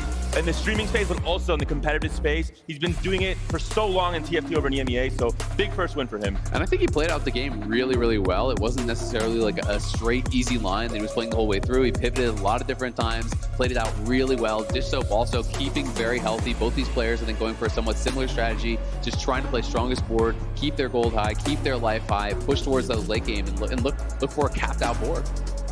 Yeah, and it looked like potentially Heartsteel contributed a little bit to that board throughout various stages, so well played. Yeah, I feel like that's one of the learnings after game one with how fresh the patch is. It's definitely people are valuing Heartsteel a lot, and it seems to be paying off, quite literally. We saw the polarizing results though. Some players with Heartsteel, here's my name, 9 HP coming into stage 4 so early on, could not find a way to stabilize. You're rolling for the right chosen, you don't find anything, you've lost all your gold, and you're in big, big trouble. Whereas Snooty, he found the perfect stabilization with Caitlyn. He switched off of Heartsteel, went from 5 to 3, didn't take that big, big risk, and I think it paid off in the end. Absolutely. So for you, any big surprises coming in from this first game? Yeah, it was an impressive game overall. I was a little bit surprised by that much of the lobby playing Heartsteel, but maybe a bit of a snowball effect there. Understanding the tempo. It almost worked out to play that Kayn. You know, it initially looked like not ideal, but I think it was a kind of a good choice for trying to eliminate those backliners. And overall, yeah, just a very fun game. I absolutely agree. I'm really excited about this set in general. And of course, about this event, just a quick reminder, we are doing 3 games in the same lobby. So there's no reseeding going on right now. We're just going to go with the same lobby and again and again. And then the top 4 players will fight their way to round 2. But after that, there is another heat coming, so. Yeah, absolutely. And then another heat after that. We've got a lot of games 9 coming games this today. weekend. And also remember, there are the co-streamers that we have. There's alternate streams as well. If you want to check in on some of the other games, some of the other lobbies, there's going to be a lot of different ways to watch TFT this weekend. One thing to note with this lobby, right away, 1 game in, 2 games to go. That's not a huge sample size for a lobby like this. We're only top 4 advanced. Very definitive, and this means that right away, whoever went 8th and 7th in this lobby has to start thinking, I have to play in a way where it's going to be a 1st or 8th playstyle. I cannot settle to reroll and finish 4th maybe. I have to be playing for that fast Even 9. more Heartsteel. And hopefully, more Heartsteel potentially as well, but hopefully some stabilization in stage 4. Yeah, the whole dynamic changes from here. If you're one of those 7th or 8th players in the first of your 3 games, you have to be figuring out a way to not only get top 4, but to potentially get that 1st or 2nd. We're going to go into some highlights here. And I was seeing this Pengu earlier behind the stage, and I squealed in excitement about him. But yeah, we're going to take a look at the highlights of this game. What was your favorite moment? What would you say? I have to say, game 1 of a Vegas Open tournament, a setting like this, and you pick Recon Bob at 3-2. Props to Lab DK because that's a bold strategy. It worked out for the most part, especially that stabilization with Sona and Ari. And I love, I think, some of the already indications of things that will become very strong in this current patch meta. I think Ari's a big one. I think Kayn is a chosen as well alongside Tiana, for example. Yeah, the Kayn chosen round, I think that was one of the most exciting moments for me because I thought that Dish Soap was completely screwed, being able to actually tech in that Kayn, win that round, show us that it wasn't quite over yet, even though it didn't change the result at the end of the day. Did you see his reaction right there? It was like a short little excited clap and then just a breath of relief. I mean, it's got to feel really good coming in, getting a good result in this first game. They're playing on the main stage, which is way more pressure here, I think, than even any of the other stations that are being played at, because you are center stage to this big audience, getting those nerves out of the way, realizing that, hey, you're just playing like you do at home. You're in your comfort zone. You can perform at this level. I think that's huge. Look at this graphic there. I have to give a big, big shout out to the production team because we're seeing so many new graphic assets across the game. We didn't mention it, but we saw there the jinxes left in the pool for Leffen when he's rolling, the chance to hit a jinx on his next roll, for example. So many cool little features are added to allow viewers to really have a much bigger interactive element with the game, not just with the casters. The designers have been grinding, the production has been grinding, and we just showed up. This is all the result of a lot of work across the last few months. What's your favorite thing about the set that you made? I've just been really enjoying kind of the flexibility and the different lines that players are able to pursue throughout different games. It's been awesome to see, Dish Soap, for example, there. I was really enjoying that mid game there, kind of definitely playing around Disco, but not the traditional Disco Dazzler line, using it to stay very open, using it to preserve HP. So I've been having a lot of fun just seeing the different ways that players can adapt to their game situation. But the real question, what's the best music? My personal favorite is also either that disco track, which is amazing, obviously. Jin, the maestro music is great, and then I have a spot for country as well. I like that one. Good choices. I was a little bit sad that there's no real like alternative in the game. You know, some country with some edgelords maybe. I'll try to make it happen. Did you say y'alternative? Yeah. Okay, that's I a new also, one for okay, me. yeah, that's a new one. I'll write it down. The country track's kind of a banger though. It's Yeah, actually, it's it's actually really makes. good. Well, we are going to be going for game 2 in just a little bit, but we're going to take a look at Station 26 and see what they've been up to. Let's see some. Here are some highlights that happened there. Of course, I'm not entirely sure who plays There in that are a game, lot but of we'll stations. see it now. Yeah, there are so many players here. Yeah, I can see DQA in there, definitely a notable NA player. A lot of different lobbies going on at the same time. We have 256 players, I believe, playing at once in this first round. Looks like this was a much more even lobby, except that first place player from SEA really pulling ahead. Oh, and yeah, it looks like they may have either finished off the lobby or maybe there was a big comeback. We'll see.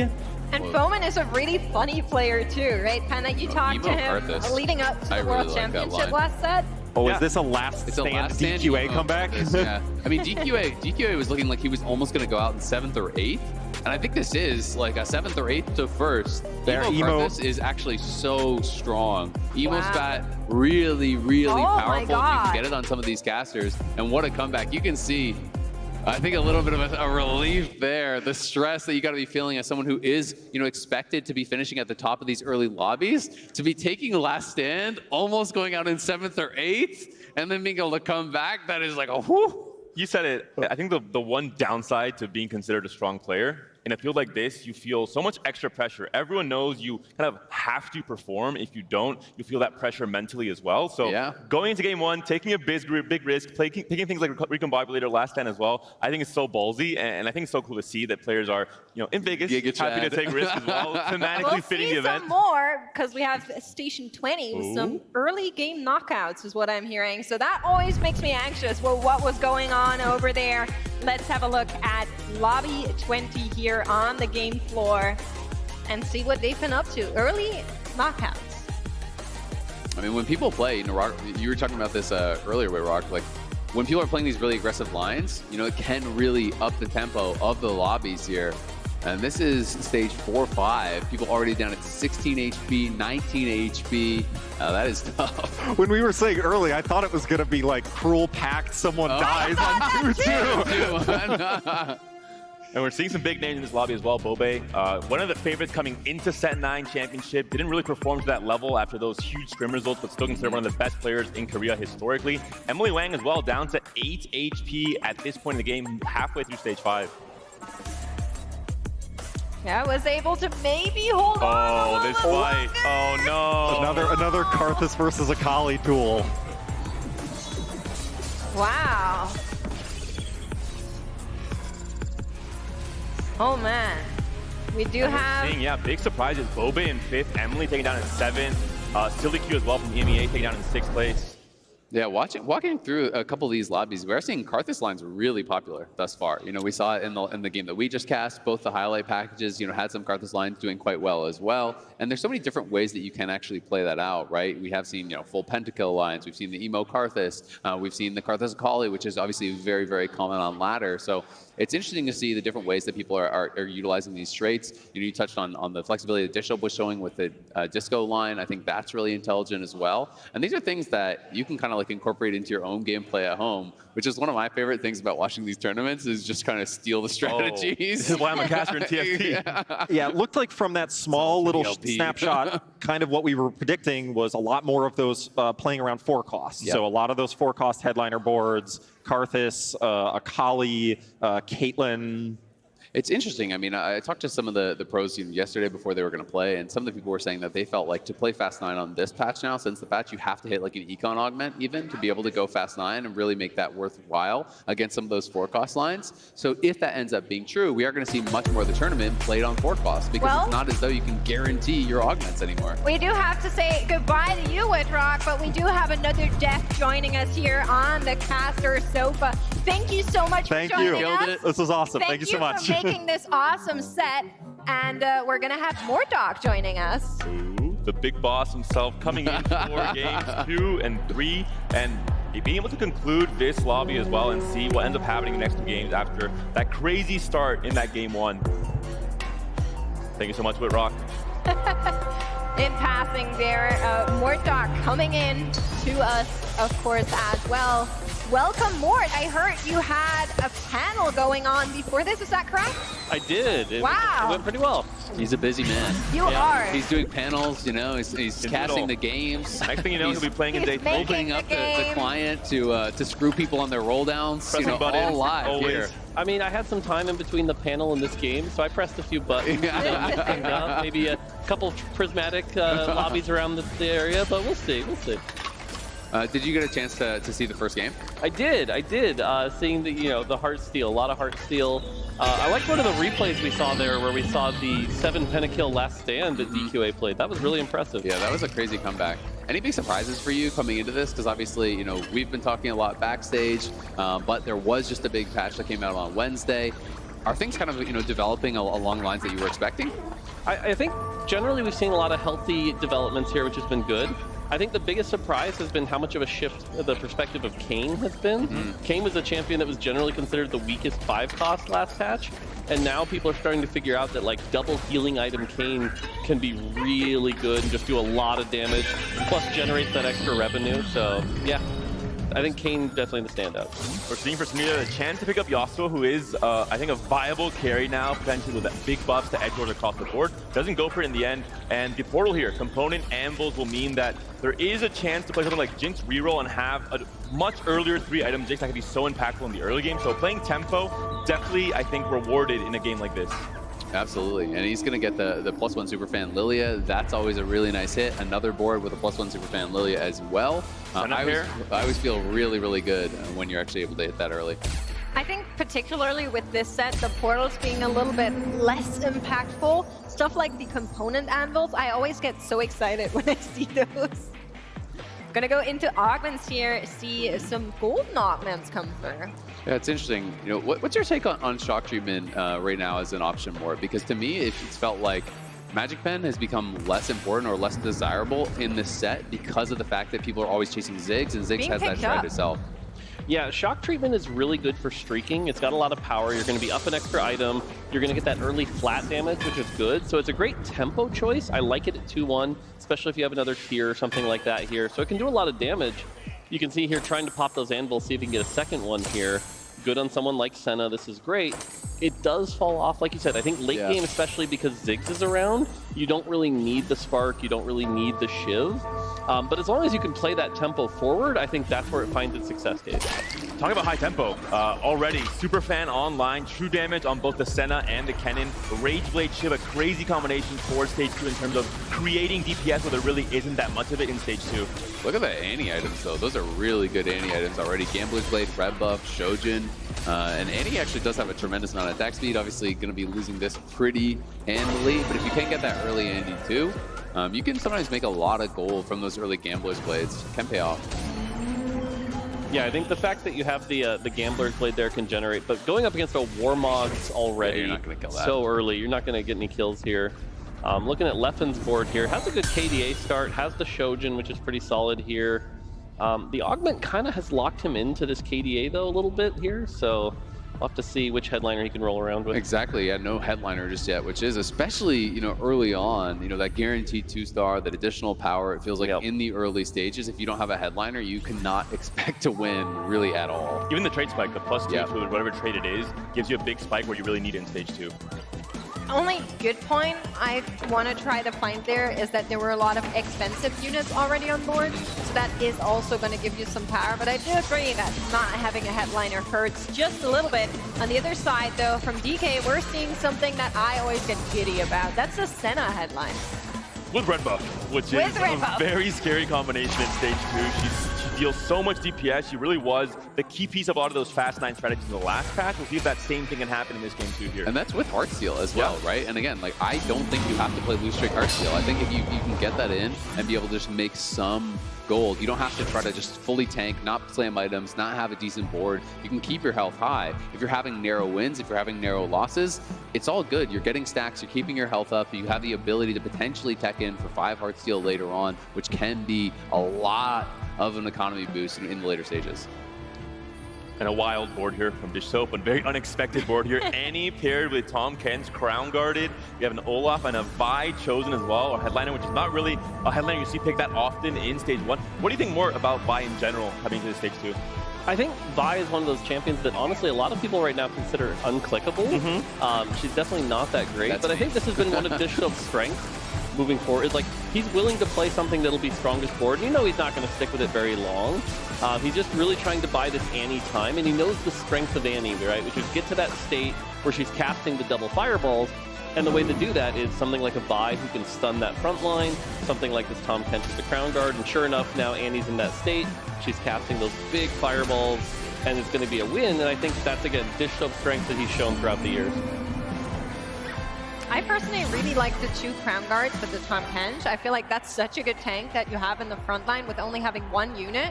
That's definitely going to help you for sure. He also has the Crown Guard augment, I believe, that is, right? So he has the, I can't even remember the name of the augment. Crown Guarded, I think it is. Crown Guarded? Okay, simple. exactly, yeah. So he has the more powerful Crown Guard there. Does have double item slam. You can see some players, already pushing up towards level 5. Indy Alex, has a relatively strong board there. I'm gonna be interested to see where the players want to take it from here. Oh, this look at Omdi. He actually has multiple Thieves Gloves already. And you can see already the item tier list for players here. We see Rage Blade slammed across the board, red buff for 3 different players. They know what items are really the premier items to build, not just for early game, but these items are so good because they scale into late game as well. There's so many good carries for these items, with Sona especially being the big one in stage 5. It feels like Rage Blade, red buff, Shojin, these kind of DPS items are super, super flexible, and people are pretty much down to slam those at any time, but you obviously have to have some frontline items mixed in as well.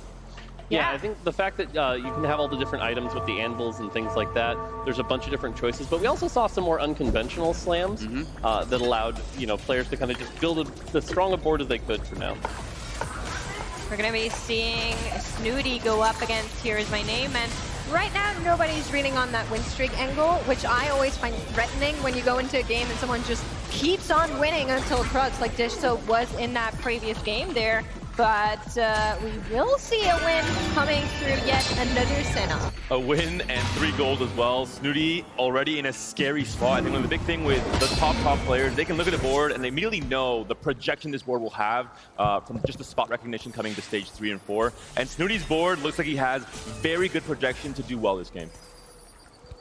This is going to be interesting. Aphelios chosen. I didn't actually catch which headliner trait it was. I'm not sure if it was Heartsteel or Rapfire, so it is Heartsteel. I love this. He's playing 3 units for now. Okay, buying them up, getting that 20 econ, still playing not to the full cap of the board that he could, because he's valuing that econ so much. Exactly. He just really wants to get that additional economy, get the extra interest on this round. Obviously going to be hoping that he can pick up, a Set or Cassante or whatever and get that 3 Heartsteel in for a while. But just having this 2-star Aphelios is valuable, works well with these items. The Shojin allowing to get way more of these casts out, have that CC.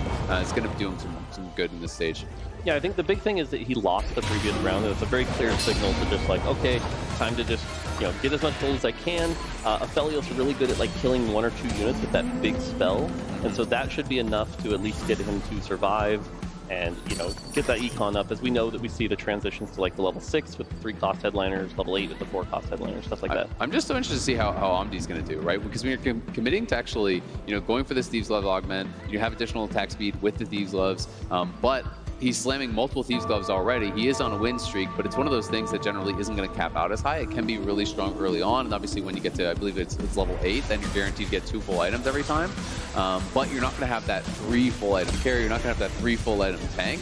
So it's a very interesting tempo play, and I'm interested to see where he goes with it. It could be big setup as well for things like Lucky Gloves, for example, in the future offense choices, things like Sleight of Hand as well. So there are some big high roll options really over-indexing into TGs. Leffen dropping a Tome, by the way. Tome drop still something that definitely shifts the power quite a bit. So we can see if he spikes into something else. You know, last game we saw he had the 5 Punk. If he could have got something like that, that could have been 6 Punk. That opens up a lot of opportunities for some of those harder to get traits that aren't very common this set. You don't see a lot of Tomes, you don't see a lot of Spatulas. Yeah, exactly. It's not like you were on last set where you can kind of guarantee that every single time. I was saying, it's almost like we had some learning. And we went from about 4 Tomes a game to per player. Yeah. And AMD sitting on a big pair. I think one of the biggest spikes in Stage 3 is finding an Amumu 2 with good items. He seems to not die to most combinations that are created in this Stage 3. We'll see if he can find that big spike there. Has maybe an angle towards Country as well with Samira on his bench and Urgot on the board right now. Yeah, this is always interesting because Sleight of Hand is such an interesting augment with those Thieves Gloves. It's a lot of value, but you can often find yourself losing fights because those Thieves Gloves rolls didn't go your way, right? Like, do you hit the 2-star Amumu and Thieves Gloves it for the extra power? Sure, and then it rolls a blue buff and a jeweled gauntlet, and you find yourself in a lot of trouble. Now, we're getting some prismatics. Told you to press the button. I always find that, you know, especially like in last set, I was more comfortable going towards these Gloves augments because maybe you could guarantee a Pandora's or something along those lines to just get all gloves, but you also don't know how many you're going to hit. You know, a lot of interesting choices here. Endless Hordes available, you know, in that bottom right. One of these augments that a lot of people really do like playing. Teching in the additional traits can be so powerful on this set, and it does give you the ability to really cap out these boards very highly. I see a 7 out of 8 on that center bottom board. Curious if the pickup is there. Already 8 units on the board that will be very scary in this Stage 3. And maybe some fast line action. An Ahri very early on with Shojin and Rage, which you can kind of ramp up, start a fight, and 1v9, everyone killing off units 1 by 1 in Stage 3. Yeah, I think Ahri, we saw it in the previous game as well, it's just such a massive unit. And I mean, she even was buffed on the 3-star. We're very far away from that. But having her on 3-2 is definitely going to do a lot for you. Yeah, Ahri in particular does so well when the fights are a little slower. She's got time to sort of take down these weak targets one at a time. But late game, that's when she starts to really fall off. But at that point, you kind of already top board, and that's why Ahri's really favored for like climbing the ladder right now. That's why she has generally good stats, but actually kind of a lower win rate compared to a lot of her other champions. I mean, it makes sense. AoE is kind of king in late game, especially when you do have things like Yorick, and when you have things like Alawi, you have Tentacles and Ghouls. If your Ahri is getting stuck for multiple casts on those, while the Ziggs or whatever is just killing your whole team, it's not really going to work out for you. What a combination of offense. We were talking about it, the TG into not Lucky Gloves, but still the high roll, Endless Hordes, 9 units online. When you are already tempoing into a 5, and now a 6 win streak, crazy good spot here for AMD in Stage 3. Yeah, that is crazy. You actually just hit the cat headliner. No, 7 cats, excuse me, already. That is a really, really wild. good spot. It is the country +1 though, which is definitely not what you want when you are going for that cat 3-star generally. But still, you know, if you're able to hit an early cat 3, that would be incredible. You can see he spent 0 gold on rolls. If you look in the bottom left, you can see how much gold he's actually spent for XP, for units, for rolls.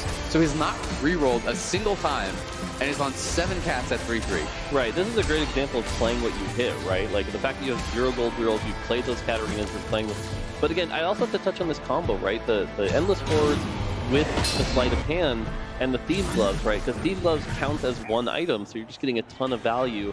The only drawback here is those units are a bit weaker, so they're not getting as much value from things like tank items, but overall, pretty solid. Yeah, and I think what you pointed out is Zale picking up that country Katarina, which is not normally the one you go for if you're really going down that Katarina line, is really showing you that we're going for tempo, we're going for as much strength as we can find without sacrificing too much on the economy front. Yeah, and it'll be interesting to see if he's actually, because it is that country line, is he going to actually commit to playing for the 3-star reroll, or is he just going to be playing these Katarinas for now, just kind of have a strong board? But there's another spat, therefore, here's my name, picking that up. We'll have to see where he wants to go with this. So we have another Hearthsteel board. Another interesting one is Leffen popped its home, and we see a super fan emblem. That's not something we see very often, but that could open up something like a Radiant item on a different headliner. A lot of people often go towards those super fans and put the Radiant item on those, but their items aren't that great. They're just tank items. But something like an Annie, for example, with a Radiant Jeweled Gauntlet, that can do a lot of damage. And we talked about it, Snooty spot here. Level 7, 50 gold, Heartsteel online, 7 win streak. 0 gold spent on rolls. Holy. I mean, that is pretty ideal. Hasn't had to roll at all. Does have that Gambler's Blade, and he's popping out gold here. Oh my god, that's 4 gold already. What's the chance of this again? Are you sure the numbers are correct? I mean, 5 gold. It's a 4% chance, I think, per auto, and he's got 5 gold on this round with the Senna 1. Plus, he's about to get another couple gold here from his Heartsteel cash out. It's only going to be, what, like 4-6 gold at the amount that he had, but still, going to be feeling really nice. I know we're focused on that part of the comp, but the other part I like is like he's using Garen really well. You know, in the 4 Sentinel board, getting that going, but the Garen, a surprisingly tanky champion that I think is one of the underappreciated. It's really underrated. Yeah, a lot of people don't talk about Garen, but he's so good in the mid game, and especially if you've got that 4 Sentinel online, he'll cast. Every time he casts, he's getting more and more health. So that ends up really cool.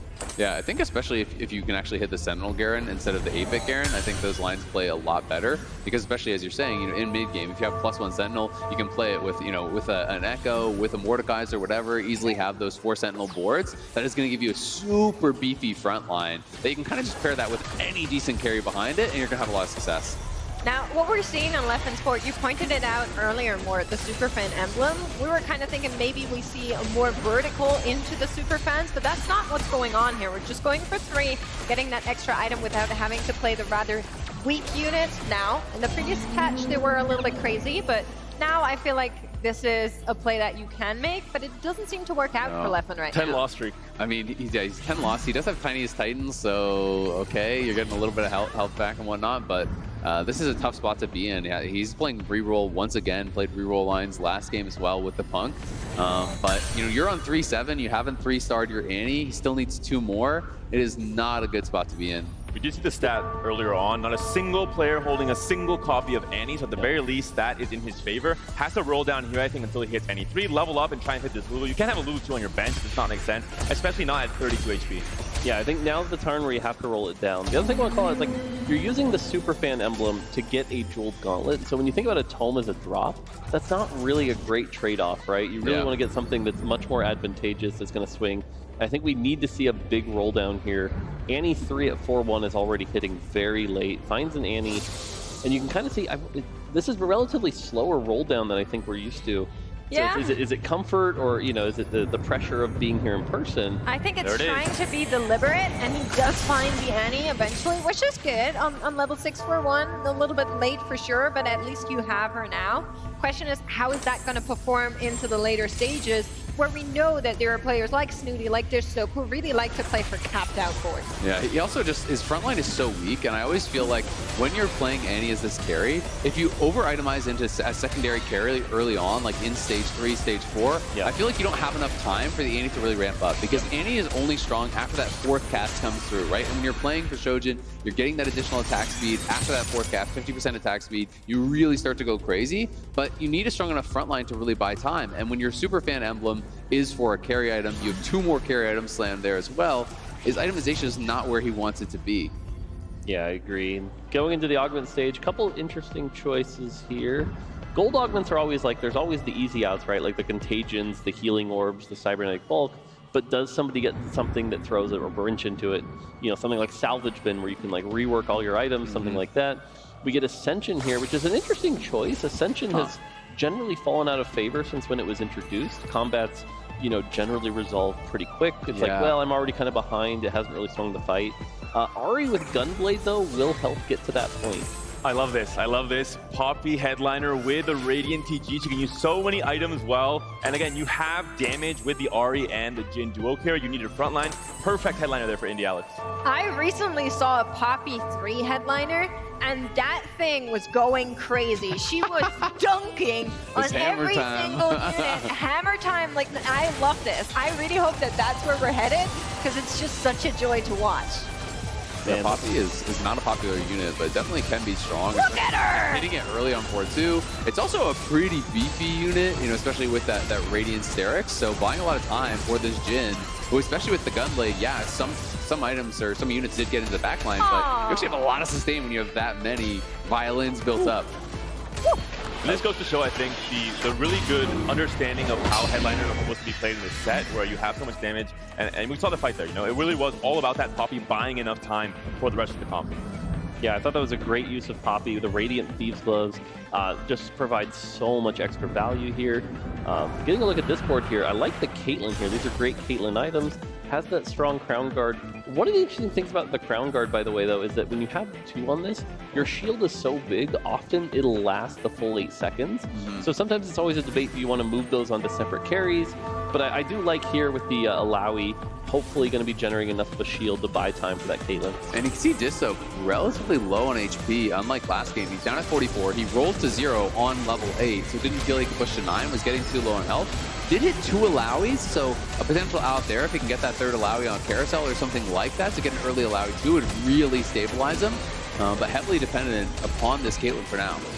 One of the interesting things here with Alawi too is he has the 2 Crown Guards, right? And something that's often underappreciated about Alawi is how much damage she can output. And so when you're getting all that extra AP from those Crown Guards, that's gonna like do a bunch. So like you said, if we can get an Alawi 2 off of like Carousel or something, that can be a big swing for Disho. Let's see. And there is one. Could be second pick. I don't know if And it's Alawi's Alawi. She's so, I think, not gonna want appealing it, for all players. I think Leffen, okay. Oh.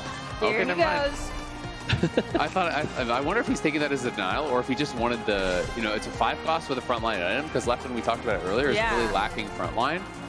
But it's not like he's going to be playing that Alawi, I don't think. So I thought for a moment there might have been a chance for Christoph. I think in particular, you mentioned earlier, Annie needs that front line to buy time, so the tentacles especially. Just throw that in, 2 bruisers, always that 100 health for your team. So I think that's a good choice for Leffen. We'll see if he throws that in here. Yeah, otherwise, like you said, not a lot of tank items though. That's the big struggle here. Yeah.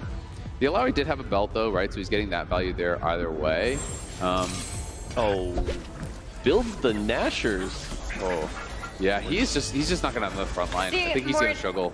The way it works is if you kill the units first, you don't need a tank. True. You are right. It's just Annie can't really kill units for a little while, so we'll have to see. She needs those costs. So I'm a little bit stressed out. Maybe if we get Snooty, an R level 9, 7 gold, but level 9 already. Throwing it back to that game 1 becomes, I think, one of the favorites to win this fight potentially again. But Yakali right away onto the Senna. Stops the gold generation on the Gambler's Blade, maybe also wins the fight off that positioning alone. I mean, Pentakill Akali really caps out highly when you can get that additional Pentakill in. Rage Blade, not really the best for the Akali, but still, I think this is going to be a pretty powerful board that Here's My Name has been able to hit and maybe can get a stronger game too as a result. Yeah, in particular, you know, you are playing a Senna carry, so expecting to lose at this point is fine. I think the big thing, though, is he's level 9 and only had 7 gold, so there wasn't much resources left to find a replacement. You know, we took the headliner Zac, which is probably not ideal. So I wonder if it's just save up enough gold, go into 5-1, and then try again, right? Try for that. Because a lot of level 9 right now is the fact that those headliners show up 10% of the time at 5 cost. Yeah. And so a lot of people are kind of just like, okay, well, I didn't draw it this time. Let me play the Zac for a few rounds. I'll try again and see if I can hit that. But if not, you've got to be ready to play something like that Zac. It's also really interesting. We can see that Omdi did actually get that level 3 Katarina, 3-star Katarina, so does have that. On 30 gold though at level 7, so we'll have to see, you know, how long he's going to stay on this. Is he going to push? He's sitting on 4 country, you know, hasn't found a thresh to actually get that 5 country, and it's such an interesting spot to be in. Like, do you actually commit to reroll from here? Do you just try to hope that this cat is going to keep you healthy enough that you can push to the higher levels and then remake your board? And Volk with these augments with 4 TG slam with endless force. It's a crazy combination of 3 augments for this game too. Equally so for the opponent there for DK. Sniper's focus on Ezreal is such a good combination with Ezreal too, especially. You will be surprised how fast backlines melt. So the thing that I kind of hate about this board, not to be a hater, but the TG on the Katarina, even with Lucky Gloves, it's like, you're not really doing as much as you would like if you normally run her as like a 3-star carry, as like a headliner. So I feel like this cannot be the final state. Yeah, it's interesting because when you take endless forwards, what you're basically saying is everyone has to work together. It's not a typical board where, like you said, like a Katarina that has like a 4 or 6 crowd diver with the right items. Yeah. That's a board where Katarina's going to wreck by herself. Exactly. But this board is much more like, okay, Katarina, you do a little bit. Some of those backline units, you do a little bit. Okay, we know, yeah, Kiana right now, definitely very strong. With Radiant TG as well. With Radiant TG. It's not, yeah, it's so interesting. So much gold. Lot to work with here. You need to stabilize some front line, but the fact that you've got the Kiana, you can get a lot more going. And we've seen Kiana be such a skill-expressive champion. The positioning matters so much. Get that first ult, start generating those items. You know, had not the best Radiant items here, so we'll have to see. The rest of his board is also just straight terrible. Yeah. It's his only 2 stars is Chosen, right? Or it's his headliner. So that's, I don't know. Okay, so watch this combat. Like, the fact that we're on the set first, this is not great, right? Like, yes, you knocked the set out of the way, but you didn't generate any extra value with those items. And this is why Kiana has been such a positioning, you know, champion that like requires that to really get ahead. You can't just throw her in any comp. You've got to really try to target those items and generate that value. And then, like you said, the board is just so weak otherwise. And he's playing Jazz. I don't think you can really play Jazz from this spot. I think you just need some sort of front line, something to tank for the Kiana to buy some time. Because even if you're getting the item generation, if you're generating items for a whole 1-star board, yeah, for sure, it's just not going to matter, right? Agreed. So a bit of a tough spot, but it does feel like he's going to have to get rid of some of this backline. I don't think the Jazz is worth anything at this point. You need some 2-star frontliners. That's big. At the same time, though, you are running that Jhin in the backline as right now, or up to this point, you're carrying with 3 items, and he had his entire bench full. A lot of the violence didn't even proc there. He was slowly selling them, but there were a lot of them that didn't spawn. So this is an example where I feel like some players who haven't really figured out the set as much are struggling a bit. We have the attack speed Sona in here right now. And that's great when you're like capping out a board, but right now you have a bunch of 1-star units. By the time it casts, her shield is a flat value. If you need help, why is this not in the healing? And yes, conventionally the healing is normally much weaker, but in this position, you need to live. And so like, by the time the Sona casts, what attack speed are we generating here? Yeah. I mean, the board is just not nearly strong enough, and you can see the frustration on his face there as he does get eliminated. That Ezreal just basically one-shot his backline with the Collector proc. Is able to take out pretty much everything, and it's going to be another low finish there. Leffen and Alex both are out, and DK might be up next. 7 Ezreals, no one ping, everyone be quiet, no one say anything. Let him cook. I have to say as a positive, by the way, the fact that we have face cams for this is so much more fun. You get to see the expression, the excitement, the tension on people's face. I'm loving that so far about this event. Oh, he actually took a Heartsteel augment as well. I didn't even catch that at the start of the game. I have had horrible experience with this augment. This has never worked out for me. Feels like unless you hit an early 5 Heartsteel, you just get almost no value from that gold augment, because it's like, if you're on 3 Heartsteel, you keep 20% of your cash out, but it's like you're cashing out a 30 or a 40 cash out. It's just nothing. Yeah, to your point, when you take this augment, oftentimes you almost have to roll just to get that 5 Heartsteel early to get that value, like you said. What an interesting game. To play with the board, I think it's a risky augment. You can get kind of a low roll assortment of if you get too many tank items or too many DPS items. But to get 2 snipers focuses, to understand, hey, I know exactly what unit is best, the best user for this combination of Born artifacts. To tech into that and to have maybe success trying to go for a 3-star Ezreal is so big. And double Thresh because he has the Tricksters, he has 2 other really good tank items, so his front line is solid, his back line is really solid, so has created a very good board here for Lab. I am so curious who's going to come out on top. I'm just always thinking about our format and how absolutely important it is that players try to get as high as possible in the standings here to solidify those placements. I mean, they're only playing 3 games in this lobby, right? Exactly. So, you know, especially for a Disop and Snooty, who already had a really good performance in that first game, if they go top 2, you're basically guaranteeing that you're going to finish top 4. Can lock the shot, hold it in there. 4 Ezreals left in pool. 1 we're seeing. Man, yeah, he's one off. That is really crazy, because you can also just sometimes get, you know, a duplicator on a PV phase or something like that can get it for you. And he's playing completely uncontested. I haven't seen anyone else playing that Ezreal. One of the interesting things, though, is that, I mean, so Ezreal 3 is going to be great, but I do like the Ezreal 2s here also, because a lot of the times an Ezreal ult might not finish somebody off, but when you get those back-to-back ults, you can really delete backliners. Like you see there's the Samira didn't die to that ult, but then the second one knocks her out. And that is just so valuable to get through this mid game and hopefully find that. So hopefully buy the Ezreal. Go. Buy it! There we go. Oh, God. Hiding information. It's so interesting because we were talking about that yesterday. We were talking about the fact that, you know, I feel like Ezreal, unless you have an incredible front line, often outperforms Jhin. But you're saying, hey, one of the weaknesses is that you need that secondary damage in the back line to be able to actually finish off these kills. Obviously, 2 Ezreals will do it. Guess what? An Ezreal 3 will probably also do it. Don't need that second Ezreal when the first one just one-shots everything. But we'll see if he can get there. It is very, very low here. But is on a 3 streak, at least for now.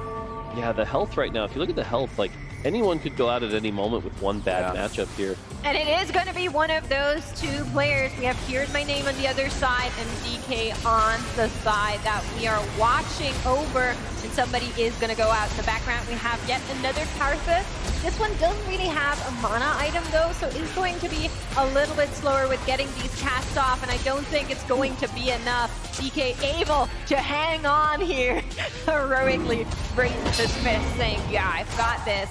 And that's exactly what's happening. Yeah, you can see the fist bump there from Lab. Really happy about that win. Also got 4 or 5 collector golds from that round, which is going to be really, really nice because his way to win really is hitting this Ezreal 3. And now you're on a PvE phase. You're going to be able to recoup a little bit of that gold. Potentially, you just high roll the duplicator here and maybe you can win from there. But even if not, you're going to come out of this round with 20, 30 gold.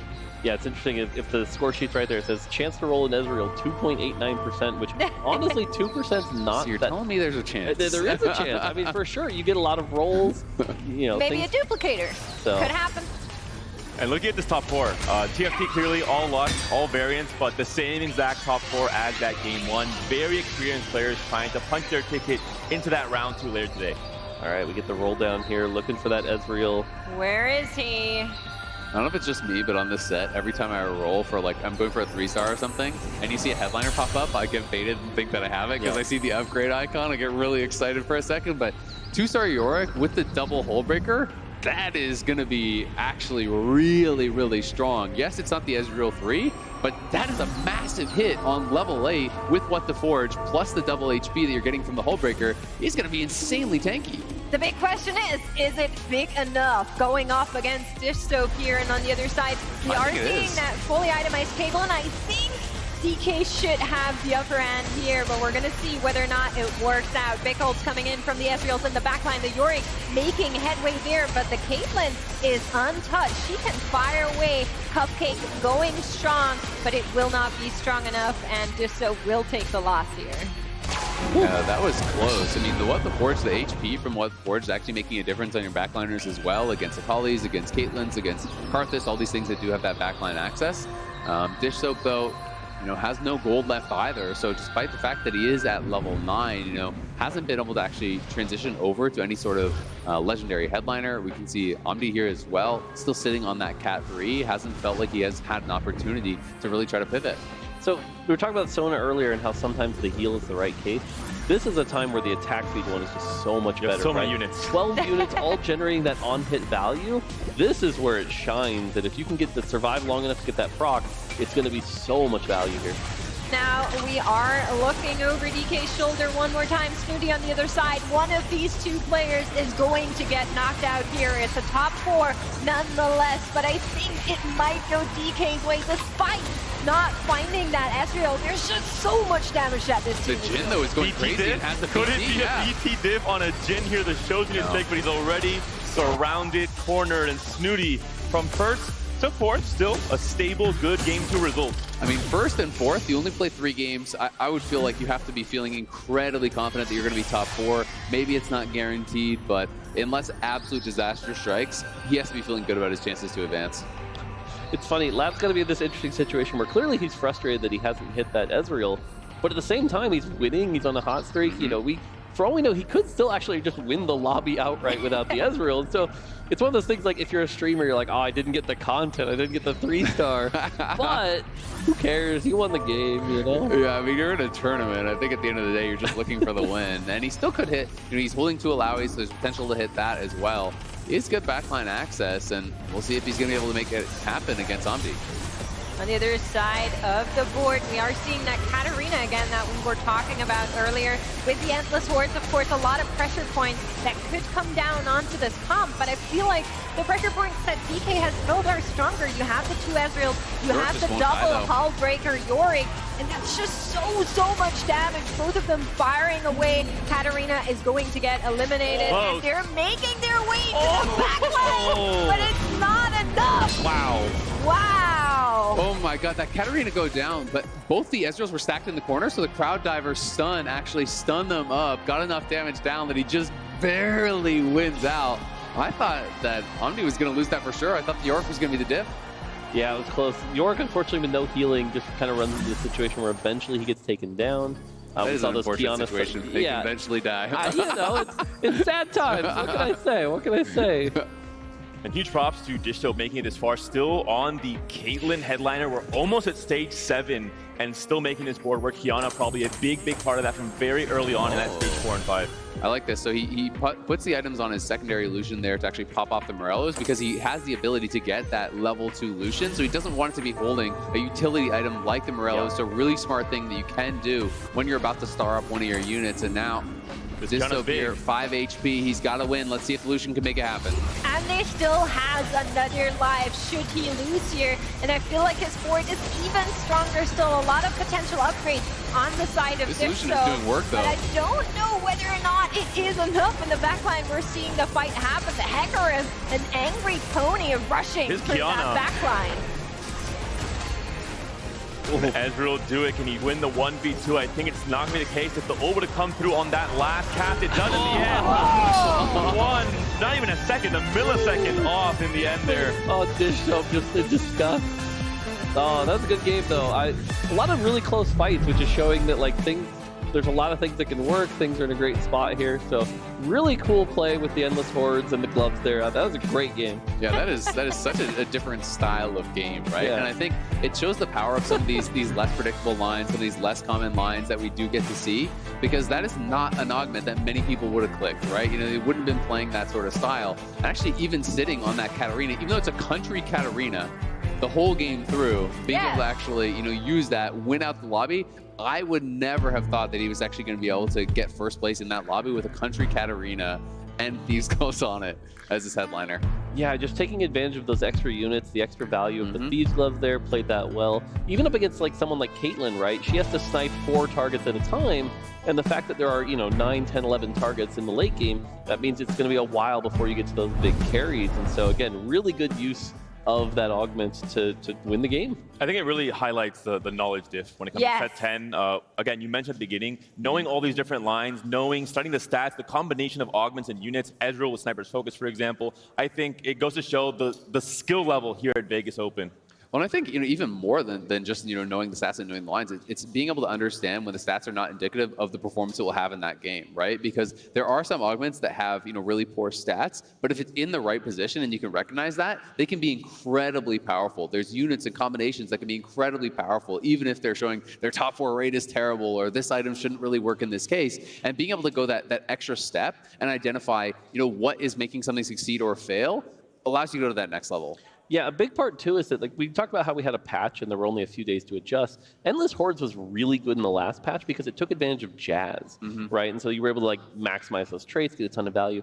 After the Jazz nerf, that shifted a lot, and we saw that like that wasn't a Jazz Endless Horde. That was a different Endless Horde. So that's where seeing that, you know, innovation after the patch, I think was also a really shining moment there.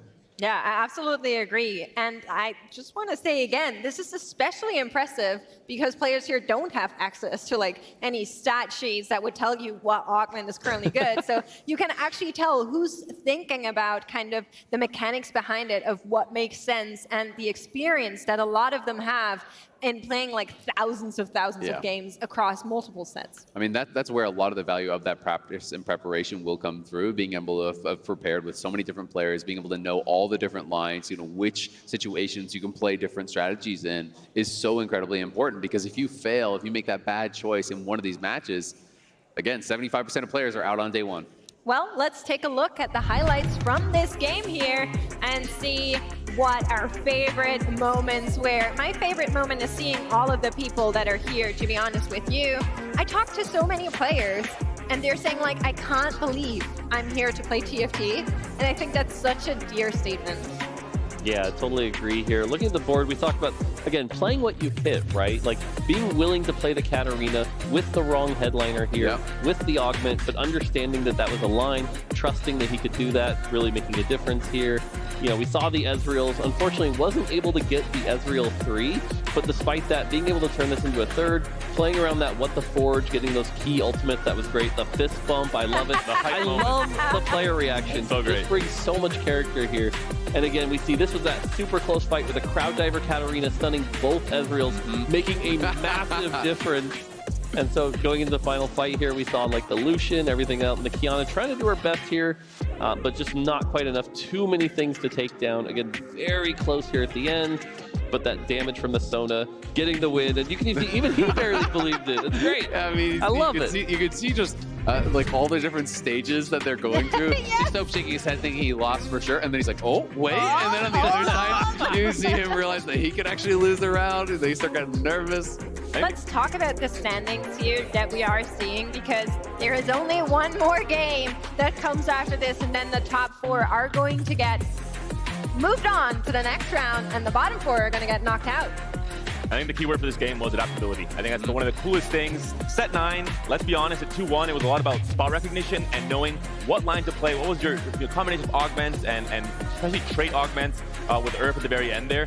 This set, the complete opposite. I love that flexibility is rewarded so much, especially in the late game. I mean, just look at the traits that Umdi was playing, right? He has like 5 country, 2 crowd diver, big shot, emo, guardian, you know, just the standard Check the board. stat filters for that on Tools. It is not going to be a good combination. Well, we are going to go to a quick break, 3 minutes, and then we will be back with more exciting things and the third game of Heat 1, so don't go anywhere.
Can you hear the sound?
I think Vegas is a good choice for TFT event because a lot of people just say TFT is all about luck.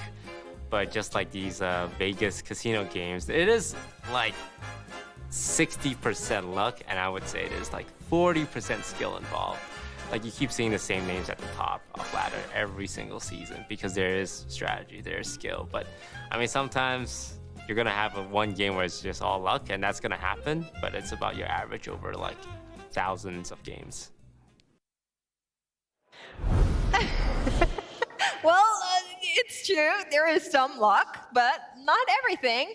I think there was a Bryce tweet recently where I was like, oh, yeah, that's actually true. If it's always the same guy at the top, how can you say it's all luck? 60%, I think that's too high of a number. There is some variance, but I think Mort especially is ready to get into this one. I mean, yeah, I always love when people throw out these numbers like we have some measurable quantity. Like get out your measuring cup and get 2 scoops of luck. How many scoops of luck did you put into the game? Yeah. You know? But it's like you said, it's definitely we see the same players play well. I mean, you know, watching this lobby so far, we've seen like Dish Open Snooty be playing really well. They know their outs, and they just turn those into a big advantage, and that swings things really way. And yeah, it's not a first, but again, a lot of this game is just top fouring, right? Like a lot of times, a top four is more satisfying. Yeah, and I mean, I think the thing that I really agree with him on is that you have to look at the consistency over thousands of games, right? And any game with that element of luck, you know, card games, whether it's like poker or Magic or whatever, you know, Hearthstone, etc. You know, you're looking at the players that are constantly showing up to the events, that are constantly qualifying, that are making deep runs. Yes, the most skilled player may not win the lobby, but the most skilled player is going to go far, is going to be consistent, is going to be able to play so many different lines. And I think that's one of the things that you really have to appreciate is that level of consistency that maybe a tournament winner hasn't had, but maybe they've had a bunch of top 5s, a bunch of top 10s, those type of things. And that's where you really have to respect their skill. Well, let's take a look at Lobby 10 and see what they've been up to. I heard there's some jazz action going on. Very curious what's been going on over there. Jazz not that strong anymore. It got a big change, I think, coming to this patch. I think it's still playable, but again, more, I think, you know, especially, you don't want to nerf things too much where they're unplayable. You want to still find them in the spot. Well, let's hear from Table 14 and see what they're up to. All right, I'm on the floor here with Stellar Minhee, just off a win with 9 true damage. Can you tell me a little bit about this game? Yeah, so I guess on 2-1, I saw the true damage augment, so I was like, okay, sure, I'll take it. It's like my best option. And then I was lost streaking because my board wasn't really that good. So I picked up a spat off the first carousel. And then I hit a Senna, true damage Senna chosen as well, like afterwards on 3-2. So I was like, okay, if I can get another spatula, I'll get 9 true damage. So I think there was another spatula on stage 4 or 3, which I took off as well. And so it was just like smooth sailing. I also thought I was going to tempo the Senna chosen into going 9, but I ended up just hitting Senna 3 anyways, so I just stuck with it for the whole game. All right, Stellar, I'm curious though, the patch just dropped on Wednesday, so it's a new meta. True damage has been a comp that's popped up, but I want to get your read on the meta a little bit here. I think it's like a lot of 4-cost melee carries, so the ones that just recently got buffed. So Kali, Diego, and Zed are both very good now. And so I think there's going to be a lot of rolling on 8.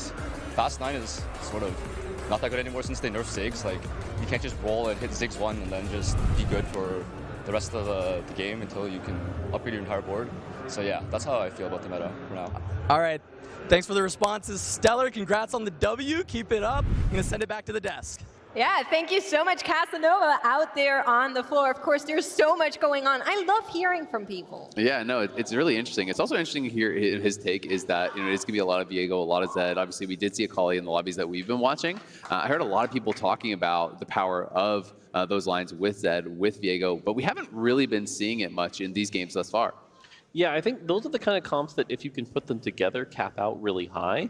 But this is also one of the challenges, like when we're balancing the game, is it's not about that capped out state. It's often about how you get there. And in these tournament lobbies, pressure is always usually a lot higher than ladder. So the meta doesn't always end up 1-to-1. And I think a lot of the times here you have those backline carries. Those are a lot more safe. They're a lot more stable. Yeah. That's why Senna, I think, has been a popular choice, is she just gets you through that mid game really well. And then it's kind of hard to transition from Senna into those champions we just named. And so I think that's kind of creating this dissonance that's a little different. Well, we're going to hear from Setsuko as well on his Game 1 and Game 2.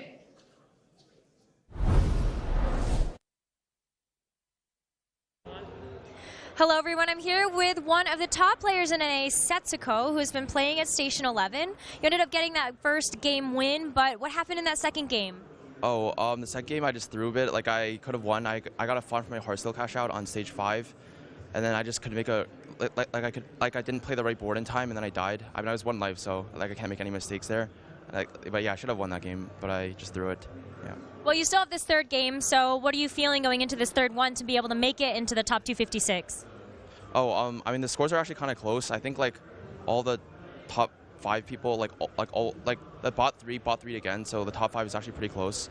So if I like do badly again, I'm probably not gonna make it. So I have to do well. Yeah, I'm kind of nervous, but it's fine. Well, best of luck to you, Setsuko. We know you got nerves with Steel, so good luck.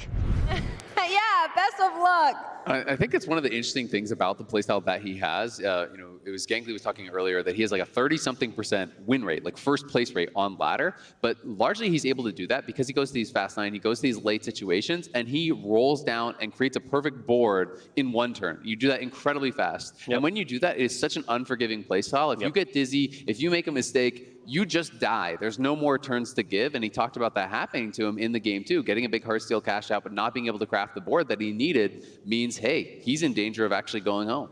Yeah, I think the other thing I want to call out there a little bit with that Setsuko interview is you kind of see a little bit of the human element. It's like he's here in person.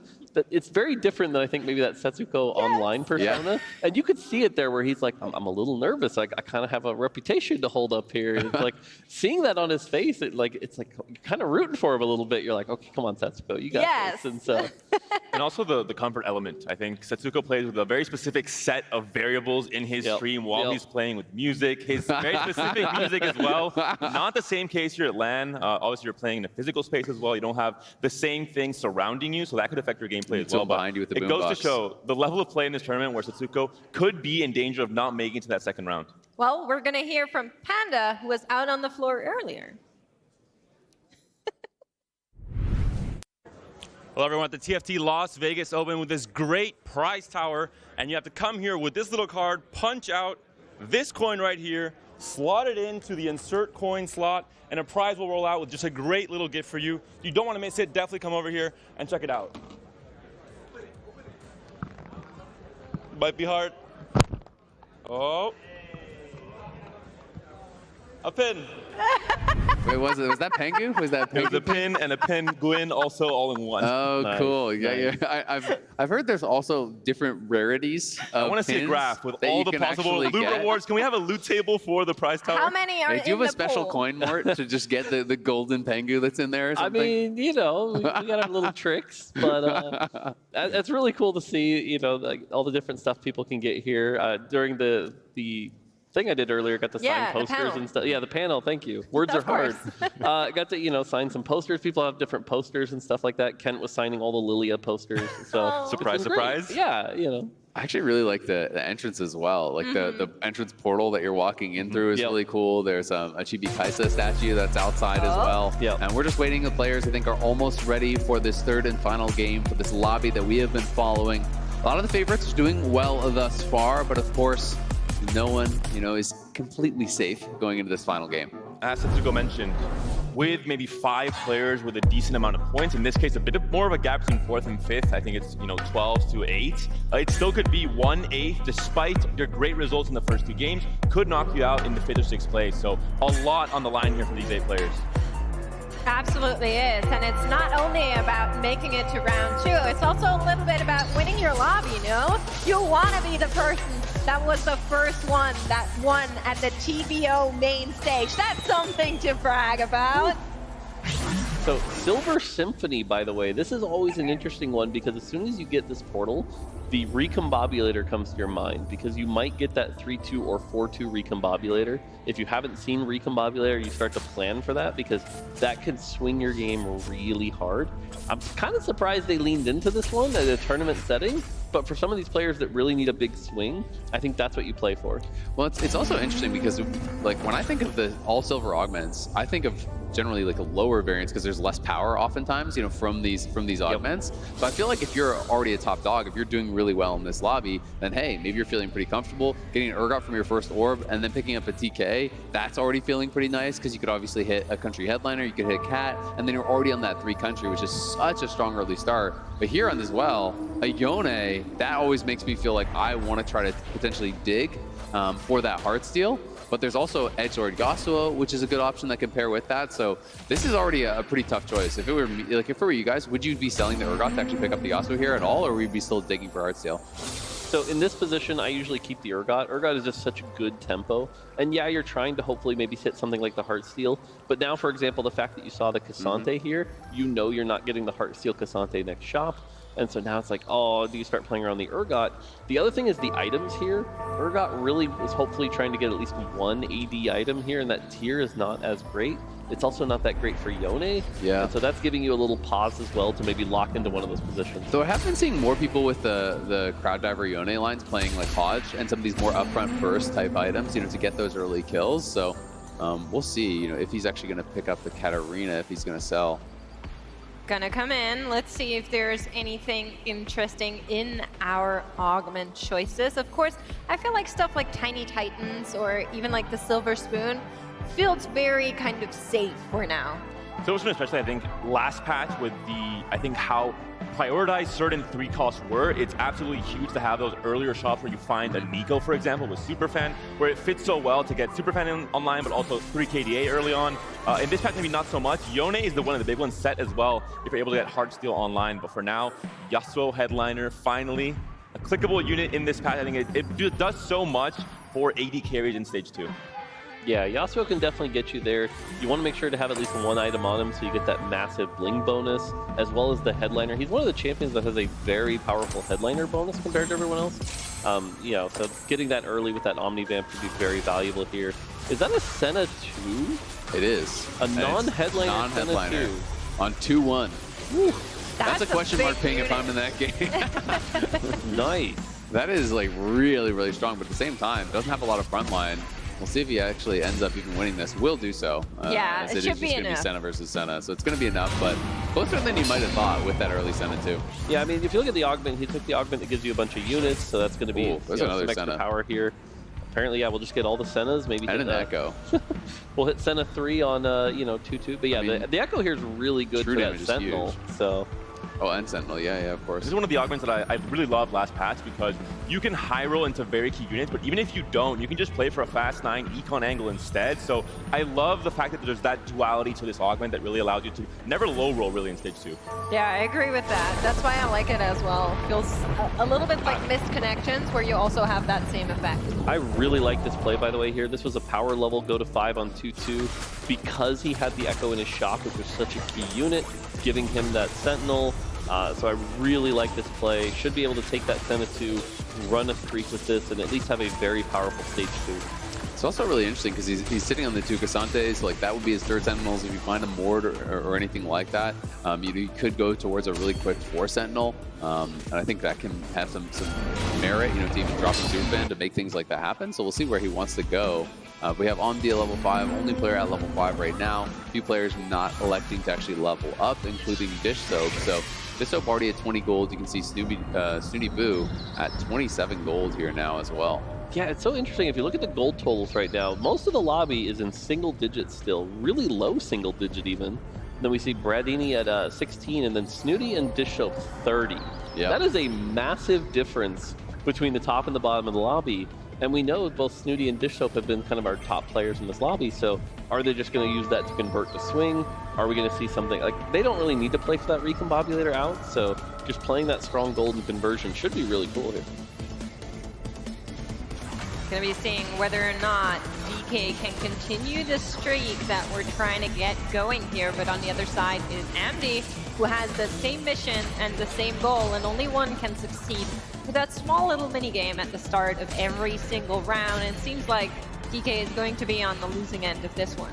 Yeah, not the end of the world though, because he didn't actually level up, so at least he's sitting on 10 gold. I always feel like, you know, in the position that you are as MD, if you're actually selling units to get towards that quick level 5, if you lose your streak, you are really in a lot of trouble economy-wise, because you do depend on that win streak gold to actually rebuild your economy through the second half of the stage. And that's where scouting is so crucial. I think there's not a single player at this level that doesn't fully scout the entire lobby before committing. Even if you feel you're very strong, you have to just make sure there's no one that has that even bigger high roll. Exactly, and I mean, that's where, you know, I think one of the most important skills in TFT is just evaluating board strength, right? And I think that's where that comes in big time, because you can scout all you want, but if you don't know if you win or not, it's not really going to help all 7 players boards. All right, I'm leveling. They're all still here. And I mean, like, I'm not really joking, because it's hard, especially on a new set. Coming in here, you know, you look at that, it can be very, very difficult, but look at this board. Don't talk to me or my son or his son ever again.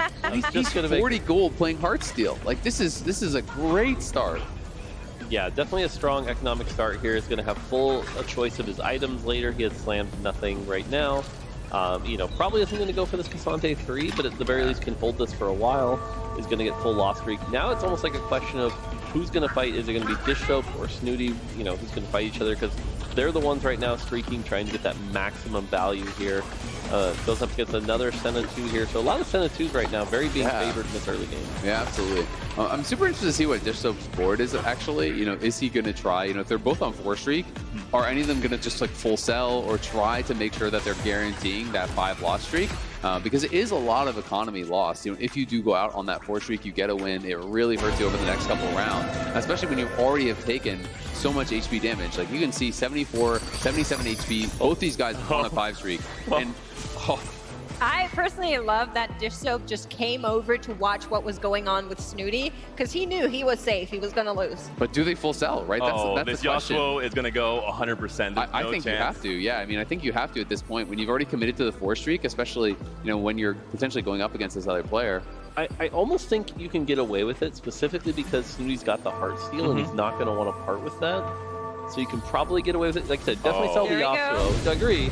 And like I said, on the other side, though, you know he's not going to part with it. So we get this matchup here, and this is great for Dish Soap, right? Yeah. Dish Soap definitely going to lose this fight, and that's going to be 6 extra gold from the loss streak.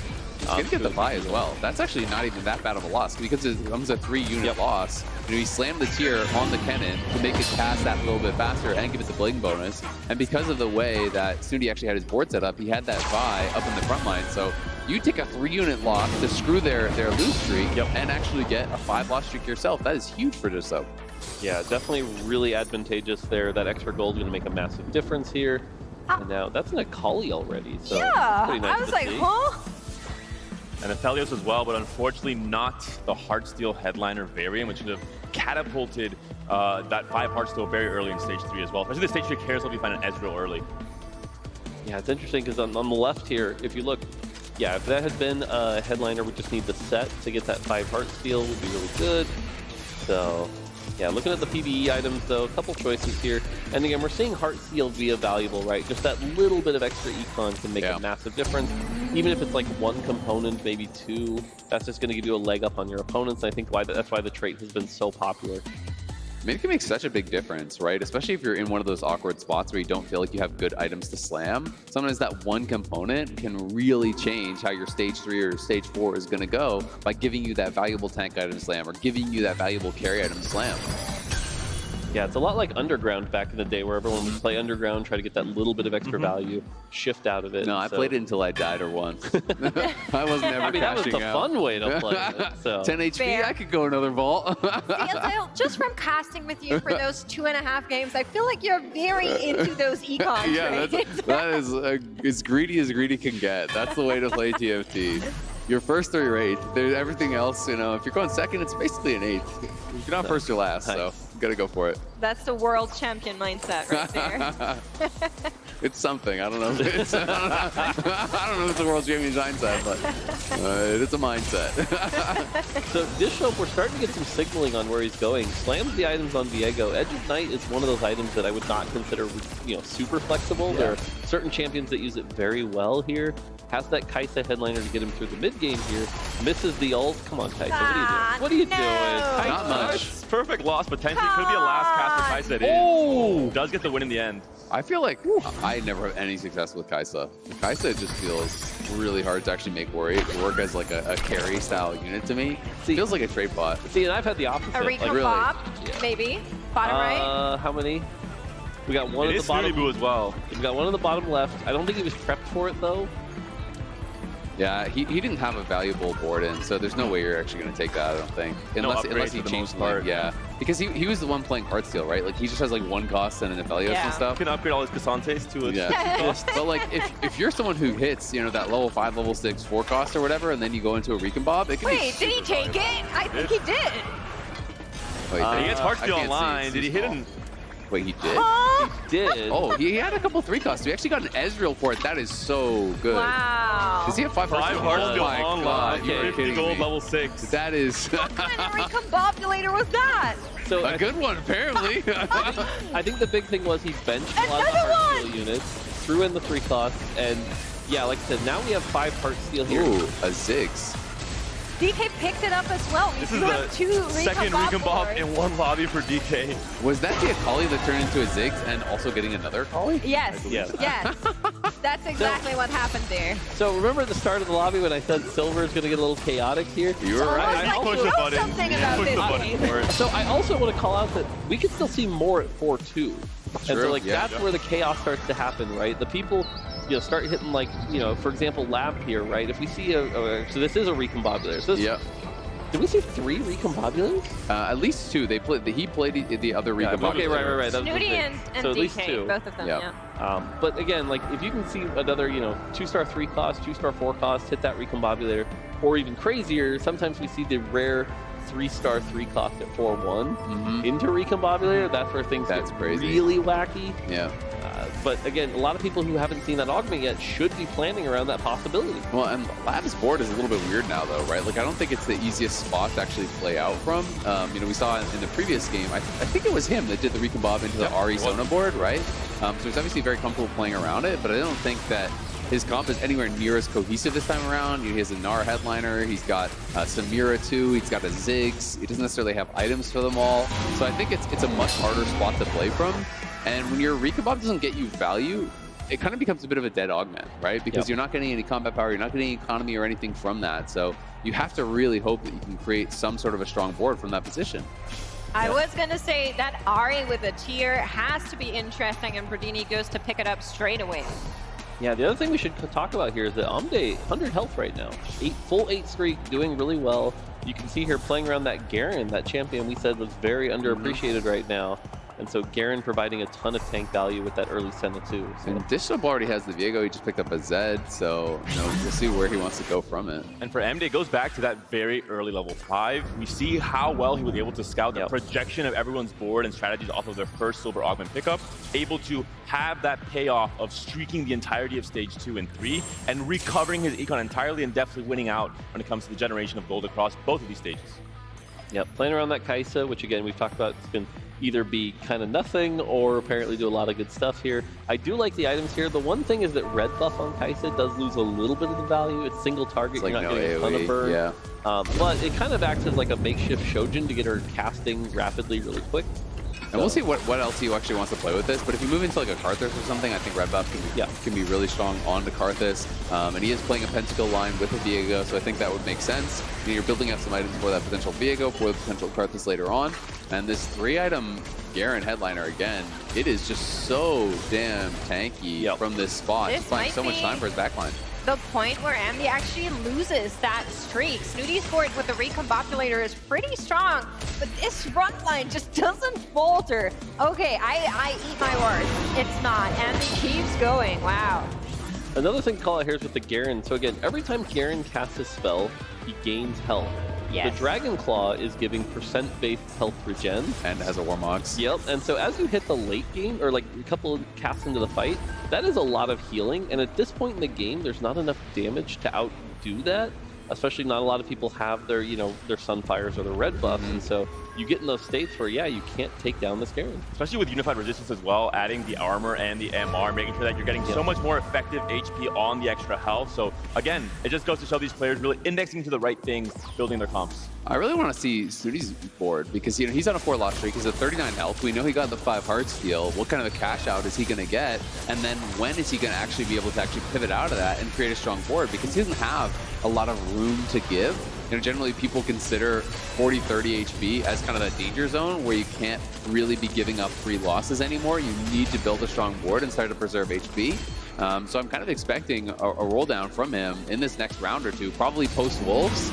We'll see if Snooty did get another loss if he goes to 5-loss streak, but if he does, post Wolves for sure, he's going to have to spend that gold.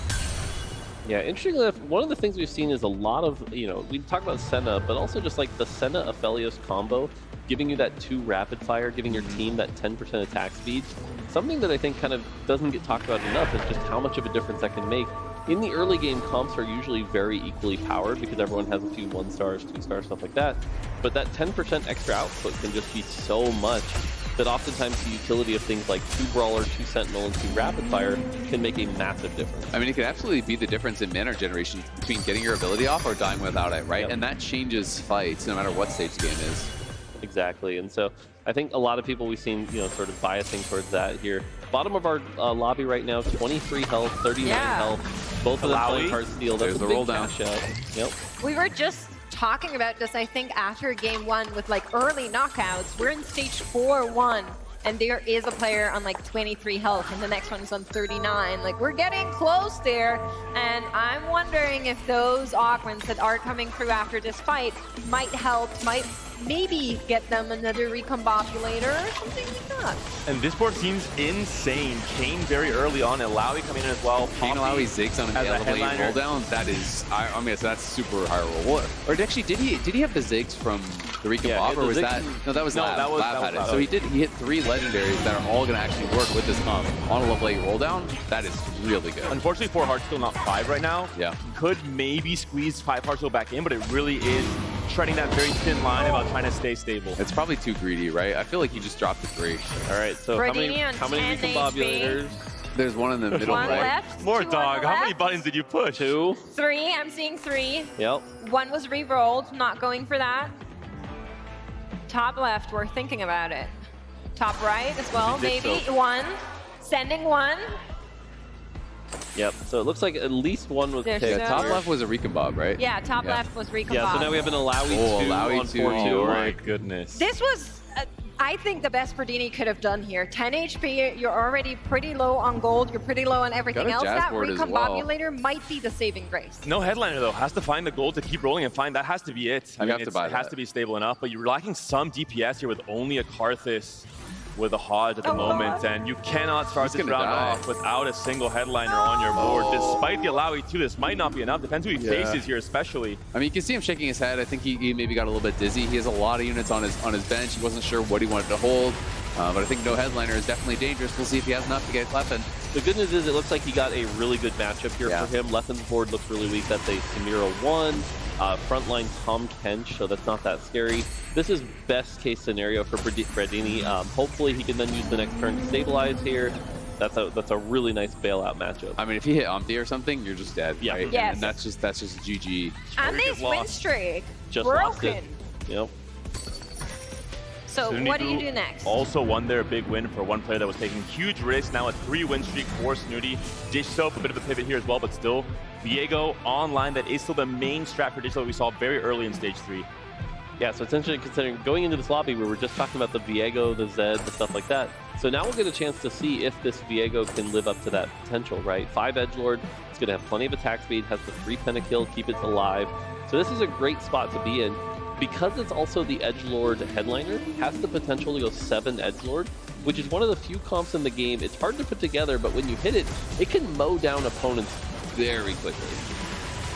Yeah, so it looks like still no headliner, unless I'm not seeing it here for Berdini, but let's see if he can stay alive again. The I think that Karthus is doing so much heavy lifting here, despite being Karthus 1. He is bailing out Berdini again and again together with this Yorick.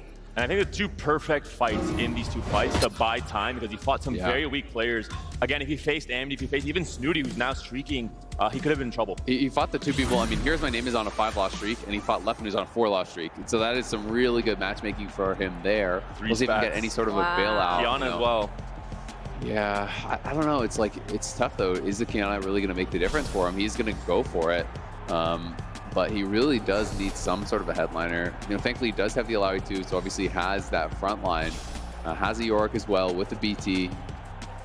We'll see what he can make from here. I think the big thing was, you know, needed some frontline items. So you have the Kiana, it has a bow.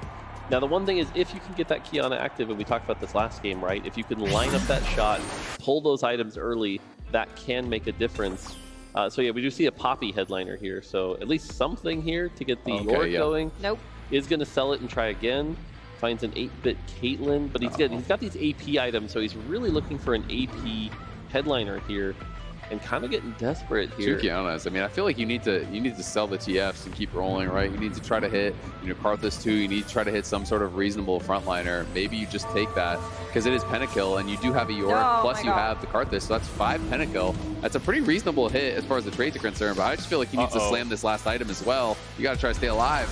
Dish Soap on the other side, and we were talking about this Viego board just a couple seconds ago, and you can see the sheer damage that's coming out of this Viego. He is slicing and dicing through this entire board, and I don't think he's going to make prisoners. Trying his worst at the front line. They're getting distracted by a tentacle, and this just might be the turnaround. Oh my god, this Karthus one-man. And the pathing was ideal there. Viego very close to killing the Karthus off in the first 5 seconds of the fight. Instead goes back to the front line and buys enough time for Karthus to clean up. Very fortunate. 3 fights in a row now for Radini. We'll see if he finds a way to stabilize and feel more confident coming into this last fight of stage 4.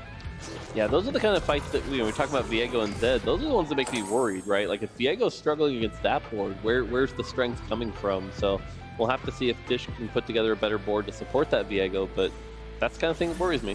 Man, it's just getting my nerves that he's not selling off his board and actually rolling for Still Karthus 1, he's on the card Karthus pair as well. I also feel like, I just think Jazz with his 2 Jazz with his few traits doesn't really do anything, and he had a Zac that he could actually be playing, you know, for Bruiser, for his Alawi 2, which feels really, really powerful.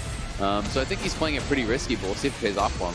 In fairness, he has to have nerves of steel. Like, that is something you kind of have to respect with how he's piloting this entire thing. But I don't know. Is it working again? Is the Karthus doing it again? That's it. He's under attack, yeah. I think this might be where the line stops. Calculated 1 HP. Nothing to worry about. We were talking about scouting and seeing the strength of the opponent's boards. This was 100% He's crunching calculated. the numbers, He fought maybe the 4 weakest stage 4 boards I've seen in set 10, back to back to back. And has now more time, a lot more gold to roll with to try and finally stabilize his board with the upgrades he needs. He sold his headliner again, so he sold the Mord. Yeah, so like, what headliner is like ideal here, right? If you could literally just handcraft your headliners, and it's like, I think he just wants Karthus or something. Sure, but then if you're holding the 2 Karthuses, you know, that's why I feel like he should have taken the Zac. Yeah. Right? Like, it's like he got a Bruiser Zac headliner offered. You already have an Alawi 2. Yep. You could drop the Jazz, put in 4 Bruiser, have a really strong front line. Then if you hit Karthus 2 as a back line, then it's like, maybe it actually happens. Karthus? Well, okay. You want to say that again, is it? What a journey to make it to this board. Karthus 2 finally upgraded. Looking at the rest of the lobby and the HP total, Snooty Boo 6 win streak managed to stabilize in that risky spot with the Heartsteel opener.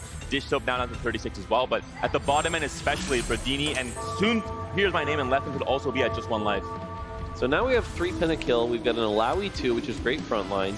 We've got a Karthus headliner up against a different Slam Karthus those items. headliner. Yep, got to slam those pretty quick, but overall feeling a lot better about this spot now. Yeah. I mean, the Karthus 2 is a really huge hit for that headliner. He's barely able to stay alive for a long time, and the fact that he still does have this 3-item Alawi is going to be big. Getting mana here for the Karthus, but the other one has casted as well. Alawi's stronger, and Bradini just hanging on and on and on. Here's My Name, not as fortunate. No, Here's My Name, going to go out. Leffen out as well. So Leffen definitely not going to be making it to day 2. You know, was already an 8th overall in the points. Finishes with a 7th there. Tough break for him, but we can see that was a chosen Ziggs that just actually popped up there for Omdi. So going to make the transition over. Does have Superfan, so he's going to have some really good items available and trying to build a super strong level 9 board here. Looks like he's teching in some Jazz, trying to fully roll down. Yeah, up against the chosen headliner Sona here with the Ginsus here, had it on the Ziggs, is able to sell that here. So that's going to be really powerful as well. Sona at this point is so powerful. And here we go. This is the matchup again. The big one health. This is going to make a difference. But I feel like the Sona might just make the difference. And he's on healing Sona as well. I think that's the attack speed. Oh, am I blind? I thought I could have. Oh, you're totally right. I could have sworn I saw the heal, but yeah, it looks like that's going to be too much damage. That's it. And It was a good run while it lasted, but it was not enough. Such great news for everyone that was in the top 4, especially those who were first and second, because already 5 players eliminated. If you had, first place coming into this game 3, you're almost now guaranteed to make it. There's maybe only 2 players really fighting for that 4th spot in this last lobby. And one of them is DK. Gonna be seeing what he can put together here. Also finds the Karthus. That seems to be everyone's favorite in this round. Yeah, it does grab the Karthus, but he had to sell off his Viego 2 chosen to actually do it. So it doesn't have anything to put in. I mean, it just does not look good enough. So many units not upgraded yet as well. Yeah, I think he was trying to see if he could find maybe 4 Executioner or something to make it a little bit stronger.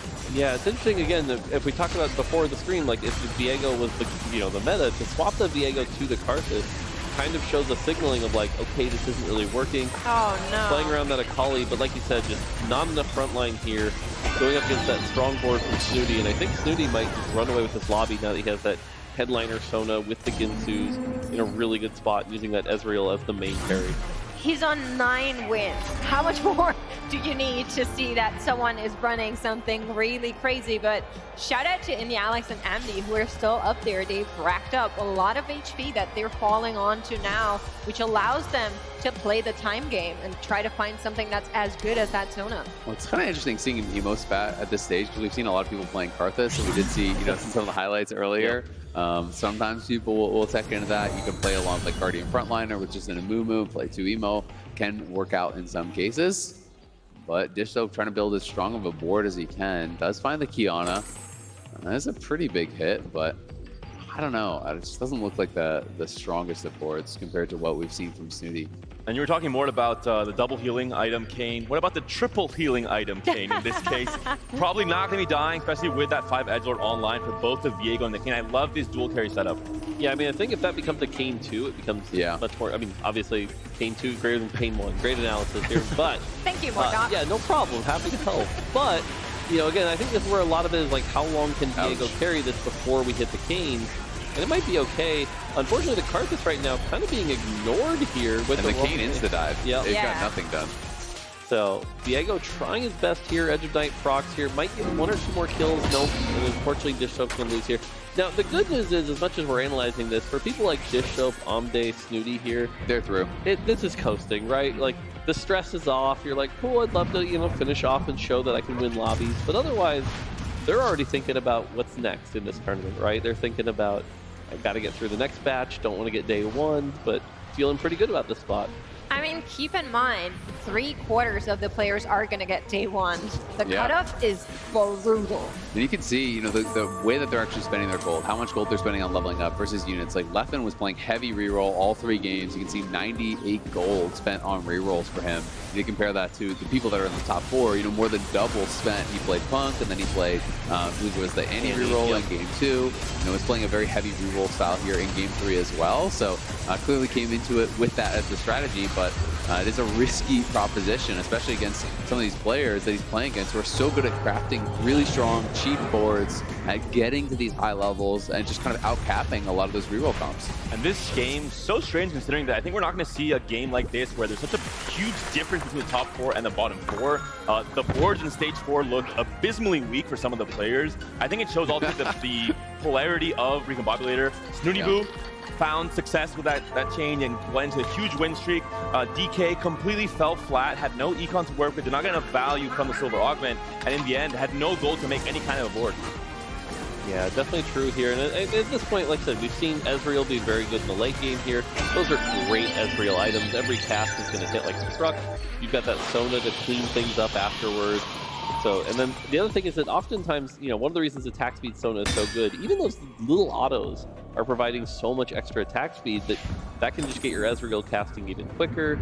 So it feels pretty good overall. We get a good look at this board here with the Karthus. Not the best Karthus items though. That Ginsu's not ideal. The Yorick, the true damage Yorick, that's pretty fun. At least has some healing, but you need that Yorick too. I don't know. I think I look at the standings here and I'm almost like, this is probably the standings for the lobby.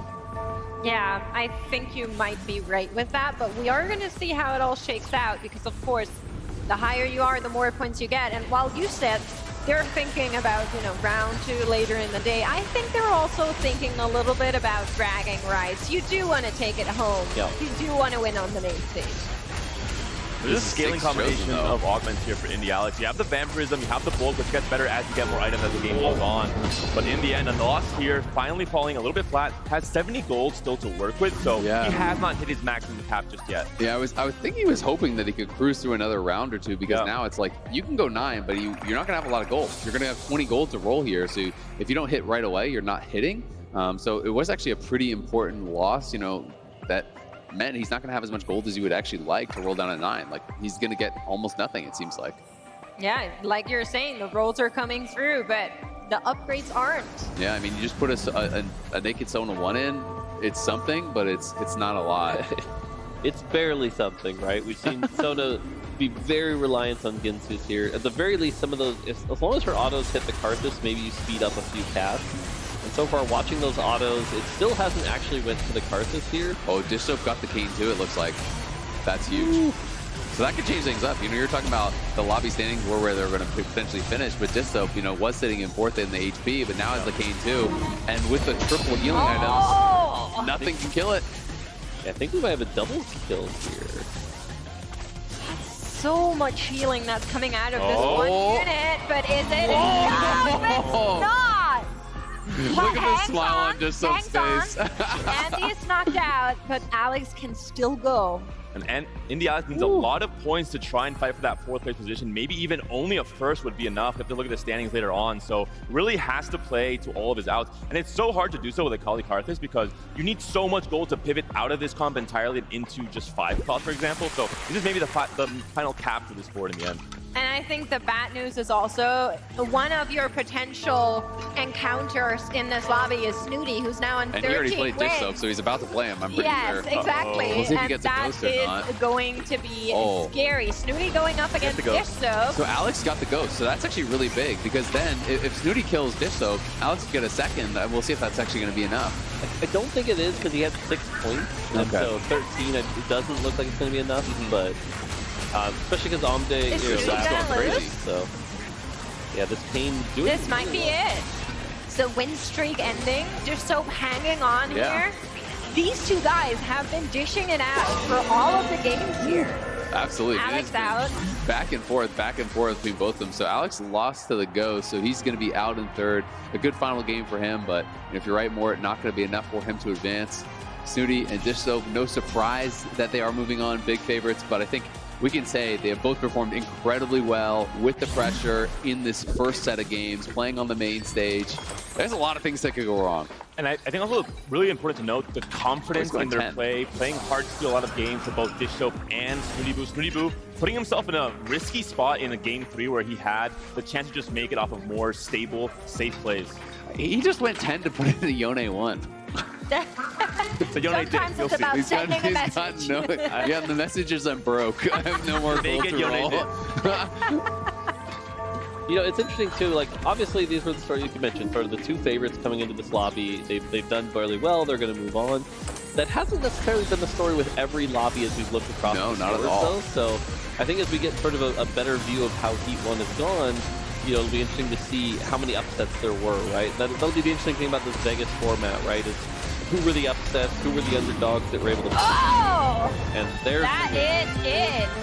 Snooty Boo coming out on top after game number 3. EMEA's representative. And he won 2 out I of 3 of have those to games. brag. First place. Yes. I mean, he should be the one bragging. You just watched the games. But I'm bragging because he's from our region. My country as well. So happy. My bias is coming through. Yeah. So cool to see also 2 big orgs repped in this final battle.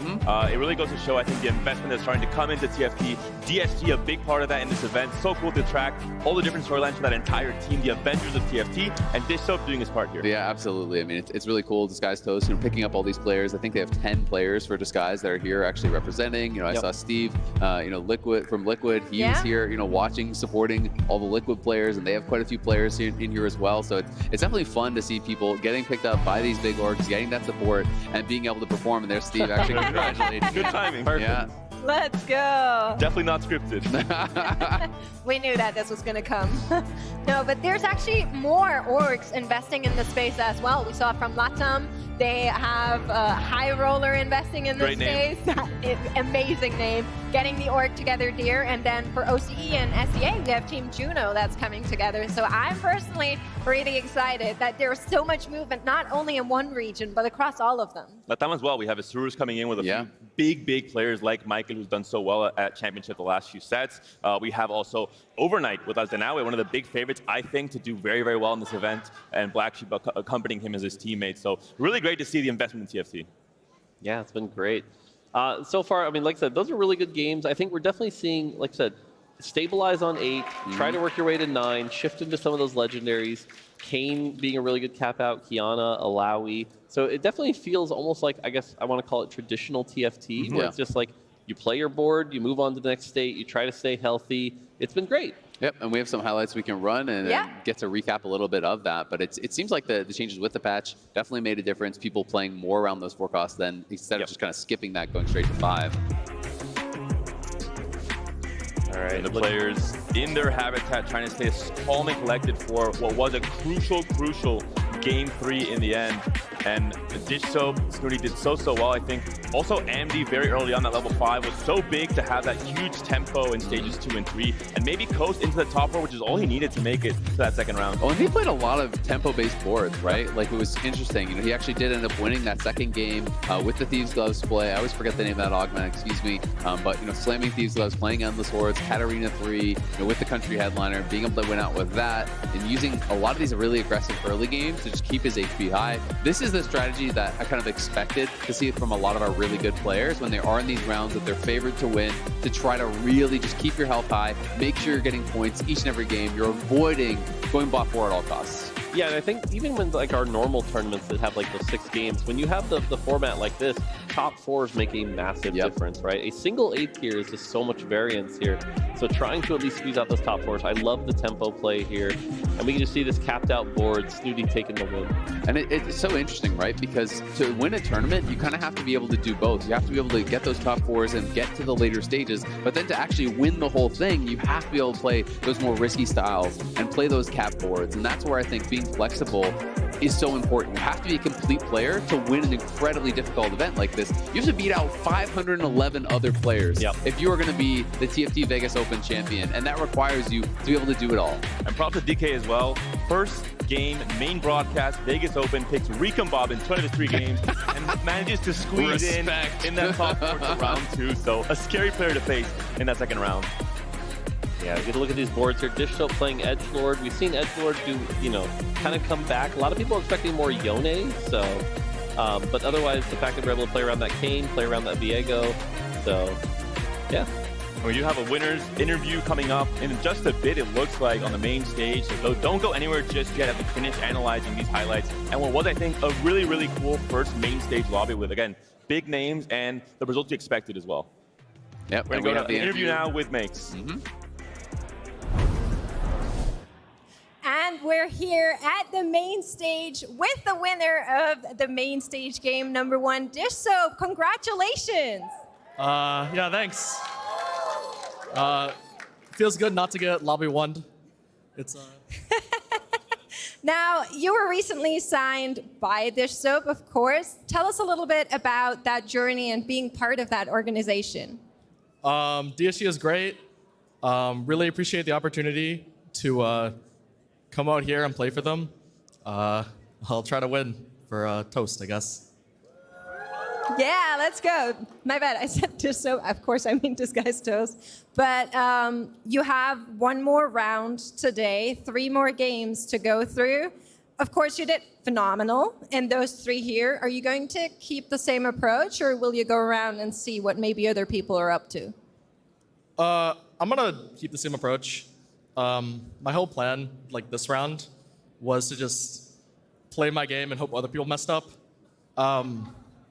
Like playing pretty passively, playing around 4 costs. If you just make a stable board on level 8,